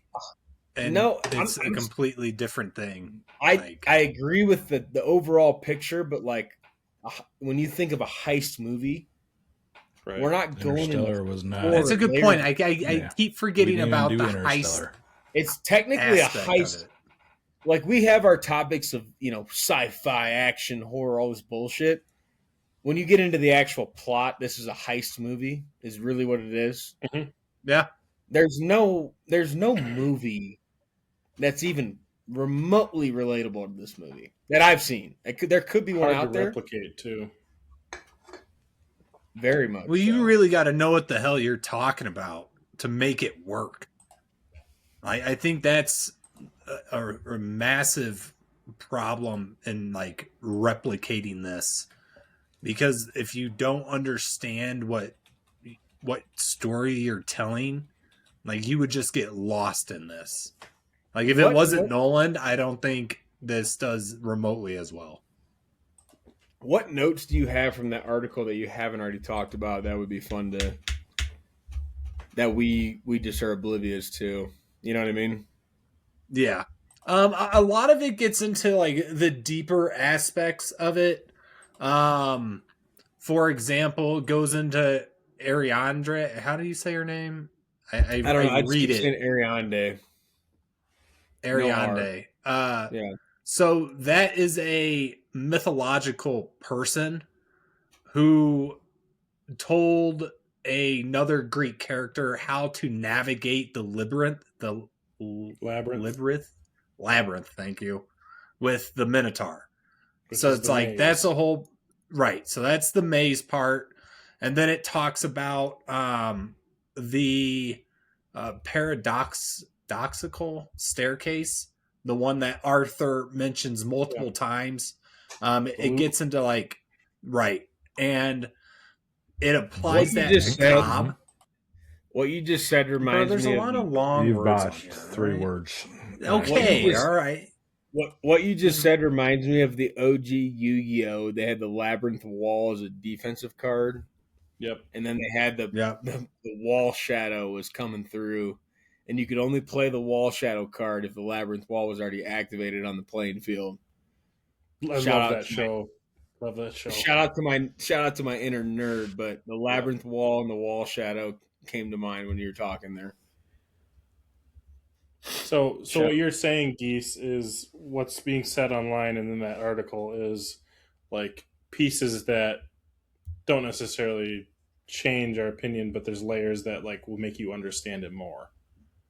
Exactly. Right. For example, the Cobb's top isn't the totem, and the wedding ring isn't the totem. The totem is his guilt. Like, it gets really, really deep into Makes it. Sense. And the guilt being that Maul, like that he helped Maul kill herself, is how he recognizes that he's actually in a dream because she's showing up. Right. Like, easy enough. So, it really gets into like the deeper concepts, just for like understanding what the hell you're watching. Do you guys remember when this movie first came out, and like the first year or so of it being in theaters and then DVD, and people just, Inception. Me being somebody who didn't watch it, it was so much like, dude, it blows your mind. Like you watch Inception and you won't even you won't even figure it out. I don't know Watching if you guys this read as that. a kid is mind is Maybe mind. that's what it think, is. like, Maybe that's what it is. watching this as a kid, I don't think you can even hope We- to understand. We the do a concepts movie in this. podcast where we do this once a week. So like you're going in locked into the movie. Like if you're just walking into this as a, Yeah. That's a great whatever, point. that would have been, we were 16 years old or 19 or whatever the fuck that is. What is that? 16 No, years? you guys 13, came out 14. in what, 2010? It's like Yeah. 13 years 2010. old. I was 15. 13. Mm-hmm. So that's the difference, I think. Yeah. Yeah. One other portion I forgot to mention it is that throughout the film, the children are wearing black shoes until the final scene where they're wearing white shoes. Hmm. It's like little detail, and again, I had to read that because there's no way I would have saw that watching this. But then once again, like even that's not necessarily needed to be brought up or pointed out for. No, I would and they just assume leave it in there. the majority to understand that they think or their opinion is that it's real life, but still cool. Mhm. I think one of the most, this is completely irrelevant to this conversation, but one of the power move scenes in the movie that we didn't talk about was when they were discussing the private jet or the private plane, first class, whatever it was, from Sydney to the USA, longest flight in the world. And they're like, we gotta get first class, rent it out. We gotta get the flight whole attendant. cabin. We gotta do this. He's like, I bought the whole airline. That was That clean. was This some guy Tony was like, Stark. I Tony just Stark bought the levels whole- right there. He just Or like Bruce Wayne. He's listening to him talk like all this shit. And he's like, how about I'll do you one better? I just bought the airline. I will say this: you guys watching it for the second time probably didn't feel the same way. Obviously, of the beginning of the movie, not necessarily understanding what's going to happen later on. I was thinking Saito was going to be like villain the whole time, like he's villain. Okay. You Yeah. know? And then you realize he's not, and you're like, "Oh shit, this is sick." Yeah. Yeah, I don't know how I you had no idea. beginning, but You probably that makes sense. not until they got to the end. You probably still had no idea. When did Oh you? no, I figured that out once he got shot and was. Yeah, I was about to say he gets capped pretty quickly. explaining. Yeah, but him I still probably watched getting it lost in a the fuck sauce. ton. Even watching it the second time, it's like I was thinking about so much other shit. I realized like much sooner, like, oh, he's running into Saito at the end of the movie, but like I feel like that it isn't very obvious. And I said this, I think last week. I don't remember. Yeah, it was Sinners. I love when the movie starts at the end and then goes into it. Yep. And they did it again. Like, and this movie does everything possible to make you forget about that, and then you get there. But it's just the best. I shouldn't say the best way because my favorite movies of all time probably don't do that. But when that happens, it's always going to be top tier. Yeah, when done correctly. Yeah. Because who knows? Mercy could have done that and failed. My opinion of Mercy could be way different. You know. True. I don't know. I need to watch it because it's got such shitty reviews. But all in all, I mean, you talk about director's choice for the Butter Boys. What a great story. I mean, I'll just say this before I give Critter any credit. Christopher Nolan, quite a bit of a fucking layup to pick. But I also have a lot of work to do for editing your asses on a weekly basis. So yeah. Well, I agree with that. We're not talking about that. We're talking about the layup. But starting off on Christopher Nolan's Inception is unbelievable, and now we've got a pretty steep hill to be able to compete with that. There's going to be a right massive culture shock if you pick mine. Because right now, I don't know about you guys, that's number one of the director's choice. That's the ranked number one movie that we've watched. It's not even. That's all right. We can Well, eliminate it from the rankings. I'm excited for obviously the rest of these and comparing them. I'm also excited for when we do these wheels, these individual wheels into individual wheels again, the Inception wheel, if you will, if you will. See how that goes on into future categories. I think this is cool. This is really cool in how it's working out. I know I wasn't on the last pod. You guys probably talked about it, but that's my take. Is it's going to be pretty sick. So that's what we talked about in the last pod was how we could expand on this. So you're an idiot. I already talked. I'm just kidding. Yep. No, I agree. I don't know how. I don't know how tonight. I don't know how we will, Trav, but that's part of the team effort that we have here is to figure out how we can. Mm-hmm. We don't have to do this every time, but like once every couple months. Or I had an idea. Let's just talk about it since we're here. Yeah. I am only family to one of you three. I consider you all family, but I'm only family to one of you three. Yeah, that's a slap in the face. I think I only know the birth months of two of you, and I don't think Chris is one of them. So I thought about, and I could be wrong about Geese. I know Trav for sure. I could be wrong about that too, honestly, now that I think about it. I could be wrong about all three of you.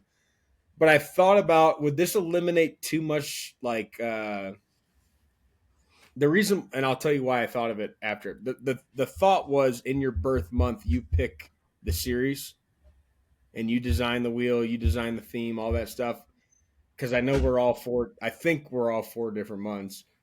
Could be wrong about that. That's a total shot in the dark. The back thought was, is that too much?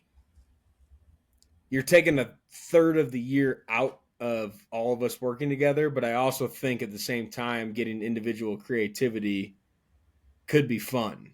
So I think it should be an add-on. Here's an addition to your idea, Brendan. If you are the person it's your birthday and you give the theme or whatever, that's a whole nother theme. It's not really taking away from the 12. It's still included in the 12. But then if we all have our creativity along with your category itself, like you still have one wheel, I have a wheel, Crit has a wheel, Geese has a wheel, even in your birthday month, I think that would suffice. I think that would and you can also include everybody else. You could either take it solo, like, hey, this is a solo month, I'm picking the category, or you can incorporate everybody. Here's my idea, here's what we're doing, and then we're all involved. You can take it either way. I feel like it works better if it's an addition to that week's, and we carve out a spot for it. It's not a week, it's 4 weeks. Oh, that's what I'm saying, is that it should just be the week of your birthday. You pick a side movie, everyone watches it as extra credit. No. Oh, you're saying extra movie. Oh. Yeah, an extra movie for that week. I don't think so. And you just talk about it. I don't want to dedicate a month or 4 months. Well, here's the thing. Every time we've come to the point where we all communicate on the theme. Mm-hmm. But if we had a third of the year where you individually decided, am I deciding what the series is, or are we going to collaborate? I think it would add more uniqueness, because your idea of the next theme or my idea or Trav's or Crit's could be totally different. When we all talk about it, there's a lot of back and forth. I know for a fact, I got something for you. If it's your birthday month, here it comes. You can just die or what? Well, that too, but ideally not. You definitely could. But I can add a weight. Oh, interesting. I think it's just a food for thought. Yep. I kind of like that. But yeah, we can keep discussing. Like it's not like a crazy, like maybe we all get 20, the other person, it's their birthday month, they get 40. All right, so I'm gonna guess everybody's birthday month. I'm going to guess everybody's. And I don't think I know yours, Trav. I think I'm pretty positive I know yours. It's upsetting that I know yours. Geese, if you don't know mine, you're a terrible friend. I'm a horrible human being. That's a fact. I never claim to be the best. But, I mean, I do this. I show up every week for you boys. I'm going to start with what I think is a layup, and I could be wrong. You got to go days, too. I want to hear days as well. No, not days, just month. No, we need to hear it. We need to hear it. I need to hear month and day. I'm gonna guess month, and then I'll guess day if I got it right. Yeah, I'm on the fucking podcast. Oh, I was gonna say I know when Alex is. Clip it.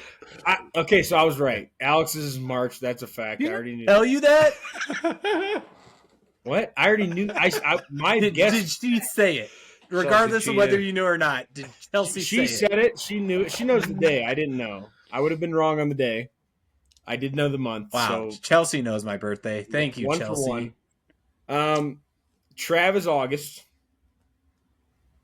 I didn't know. Critter, Football. I honestly don't have a fucking clue. It's within like 2 months of your brother's birth month.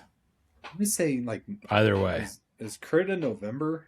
So if Crit said it's within 2 either way, my guess is just plus or minus 2. It's not 1. Matt is September. Chris is. Oh my god, dude. It's all right. I'm horse shit at birthdays, so don't feel too bad. December. It's November, as Geese That was, guessed. dude. That was my first guess, but you said plus or minus 2, and I was like, okay, he wouldn't have said 2 if Yeah. it was 1. Two from September is November. I can't give you one because, like, literally, that would have give you like I know. When you you said- like you'd be like November. Oh, like Give- all of a give sudden, me like Dave you right would now. know. That was what I thought, Yeah. but Give me day. Trav is, oh god, 29th. Ooh, close. 25th, and how you should remember that is Seabass is the 24th. Yeah, well, if you could have gave me, I love Seabass to death. I haven't talked to him in a while. You could have gave me 100 guesses. I probably never would. What I was going to say before Crit brought up the weighted wheel, I normally am unselfish To beta. and would They were like great. to get everybody's input, but come August time, it's 4 of my movies. Screw Yeah. you guys. Yeah, I've been waiting to do that for so long. I think You we could should- do, and that's the beauty of it. Is you could do a theme. You could just say, "Here's the fucking 4 movies. Here's the we can all get together. Okay, like here's that's- my ideas. Like you can do whatever you want. It's not like you have to pick a theme. You can just here's what I'm thinking, or here's 4 movies. Here's a director. Suck my here's a dick. theme. Here's 8 movies, and we're watching 4 of them. And that's the thing. It's like August, March, April, and November. I'm fucked. I Do don't they, care. hold That's on. not holidays. Do they time out? Does that space? No. That does not space out because March and April's right next to each other. Damn, I was gonna say Yeah. if we could time it out where it all Brendan can move his. it all alternate, but you can move your birthday. Yeah. No, First move is the your- worst, second your is the month. best. We'll keep working on it. This used to be a First is the worst, dictatorship. second is the best. I like the democracy that we have now. Yeah. Well, I could easily turn this back into dictatorship very quickly. Without further ado, after we're talking about wheel ideas, let's get to the next wheel. Let's get to the next wheel spin. Christopher Nolan Inception delivered on the highest note. Now it's up to me, Trav, and Geese directors to hopefully deliver something fun to talk about. We didn't even. The best pods are the ones we're not going chronological because I feel like you kind of. But some movies you have to. You absolutely have to. You can't do that. with this. Some of them are so short that you really. So we've got Stanley Kubrick for Travis. We've got Mel Brooks for Alex. We've got Bong Joon-ho for Brendan. 4 movies each, so 12 movie possibility here. I think I'm just going to take my guy Bong Joon-ho. Mel. Mall. Nobody else guess. I love that. Because they're all I your guessed. own. I guessed. Everybody knows their own. Am I muted? I'm dead. It's I'm Stanley. dead. Is it though? No. They never gave me a chance. Never gave me a chance. Stanley Kubrick. Geese, you have Right. a little cheat code for when it comes to you. The 2-part Mel Brooks documentary just came out on HBO. Yeah, we're So not watching that. I would watch that if I were you. Get a little. Not watching it. He said we're not watching. I I'm did not see that the gonna. other day when I was Quit scrolling. asking. So So quit I asking. thought about. I was like, oh hey, I just put him down for our topics. I will tell you the one movie out of the 4 that I would like to watch to potentially compete with Inception would be Full Metal Jacket. I said forget about it, cuh. Trav, would you like it slow or fast? Let her spin. Zoom it. You want to do slow? Speedy. No, speed Speedy? kills. Okay. Speedy Gonzalez. I said, forget about it, cuh. Sorry if Here you we just heard go. Viking glorping his water. Stanley Kubrick. Kids got to take a leak. We're gonna battle to get to the back end of the podcast here. If we could ever get the wheel pulled back up, that'd be great. Yeah, that'd be great. Full Metal Jacket, The Shining, 2001: A Space Odyssey, and Eyes Wide Shut are the 4 movies on the wheel. I don't know, man. That's a pretty solid lineup. I think The Shining might give Inception a run. I've think seen so, 2. too. I think I've only seen 2. Here comes Johnny. Is it sticking? Is it sticking? Is it sticking? Yes, it is. That's Same stuck. shit that's happened to Wow, way to Shining. go. What a I might iconic- give you a run for your money, Crit. This movie Yeah. is so freaking good. Based on the 2 wheel spins, Geese, we need Wrap the the we need wrap our Oh, highlight dude, from I hope I'm last because mine are They're their a own. whole different shit, dude. Mine I are know. way out there. I know that one of mine will compete with those. I know that. For a Everybody fact. watched The Shining before, correct? Yep. Yes, it's been a long. We can go stay up at the hotel if you want to. Come on out, Trav. We could go watch it at the hotel. Go stay out Watch stay out at the hotel and watch the movie. It's been Do a the long pod there, time. too. Geese, I don't know if your movies, any of your 4, can compete with these 2. No, I know- they're I too know- different. They're too different. I know one of mine can stand the test. I know mine. One of mine did win Best Picture, so I know one of mine. Now, granted, my wheel will probably be last, and it'll probably be one of the 2 I've never seen, and it'll probably stink. Don't care, but I know I've got a movie in the chamber that can compete. But The Shining, boys, 1980 horror mystery, 2 hours and 23 minutes of Jack Nicholson. Love it. Did you guys see the clip of his son that looks? I think he was in. He had to. I saw a recent clip of him, and they were. It was like a Twitter clip of like he looks exactly like his father, and it had to have been a Smile. You know when Smile was promoting their movie and they were all just smiling everywhere at all the events. It had to have been a Smile promotion that he was doing, but he does look very similar to him, like extremely similar. I'm excited. But I Yeah, do. this- To back up my director, the producers who is on the list won an Oscar for Best Original Screenplay. Young Frankenstein got nominated for Best Adapted Screenplay, and Blazing Saddles got nominated for Best Original Song. Yeah, that's why you picked him. That's right. I'm just saying, like, don't count me out just yet. We So are one of counting my- you out. None of them are going to beat Inception. No, Well, no, they won't. But a kid can dream. So one of my movies won Best International Feature Film, Best Original Screenplay, Best Director, and Best Picture. So I think that's a little better than what you just said. Yeah, but you're acting like I just got. We're all church hitting. over here. It doesn't matter. I'm We're not all acting in. like it, buddy. Put your hands in the air. You got a couple turds on there. Critter, let's put some turds on his hands when we get to the next clip there. Yeah. Gentlemen, fun podcast. I love this idea. I love the whole concept of the wheel. The Butter Boys Director's Choice series, starting off with Christopher Nolan's Inception. I think if you listened to this point and you didn't listen to Trav much earlier on, tell you to stop the podcast and go watch the movie, and you listen to this podcast, you're probably like, what in the hell did I just listen to? HBO Max, watch the movie Inception. We'll have to do a deep dive into the King's Speech, I think is what it was that beat it out for an Oscar. We'll have to do That's some a good research on movie. that, because my point of view on the hot button, the political bullshit, all that stuff of why movies get nominated, where I think even getting a nomination for this movie was impressive based on a lot of the nominated movies having some sort of effect or relationship to real life and some of the bullshit going on. So when we watch movies, we want to sit back, relax, and just dive into a different world. And Inception will make you do that, guys. Go watch Inception. And if you're still here, I just said it. Watch the movie. You probably didn't understand any of that. It's a tough movie to grasp. According to Trav, it's not, but there's a lot of things you can take from it. So Inception 2010, first movie of the director's choice, Butter Boys series. Moving into Trav's director, The Shining. I can't wait. The Shining's going to be electric. Guys, and I talked about 28 Years Later, Bone Temple. Get your butts in seats. AMC Screen Unseen coming up next Monday. Don't know the date. Don't care. I'll be there. A lot of good movies out there. And, guys, watch The Shining. Not going to look up what it's streaming on because if you don't, you could probably find it anywhere.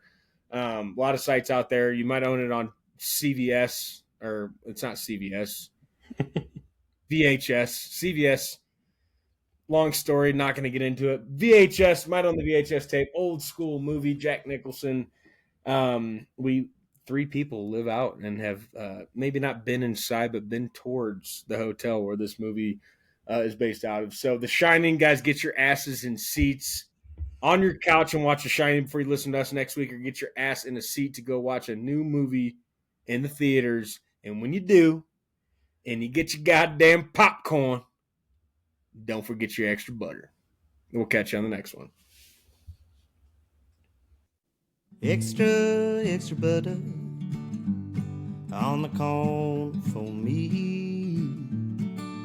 Extra, extra butter. I hope they don't charge a fee. But it won't matter anyway. I got a good movie to play. I'm gonna ask my friends to stay extra butter for me.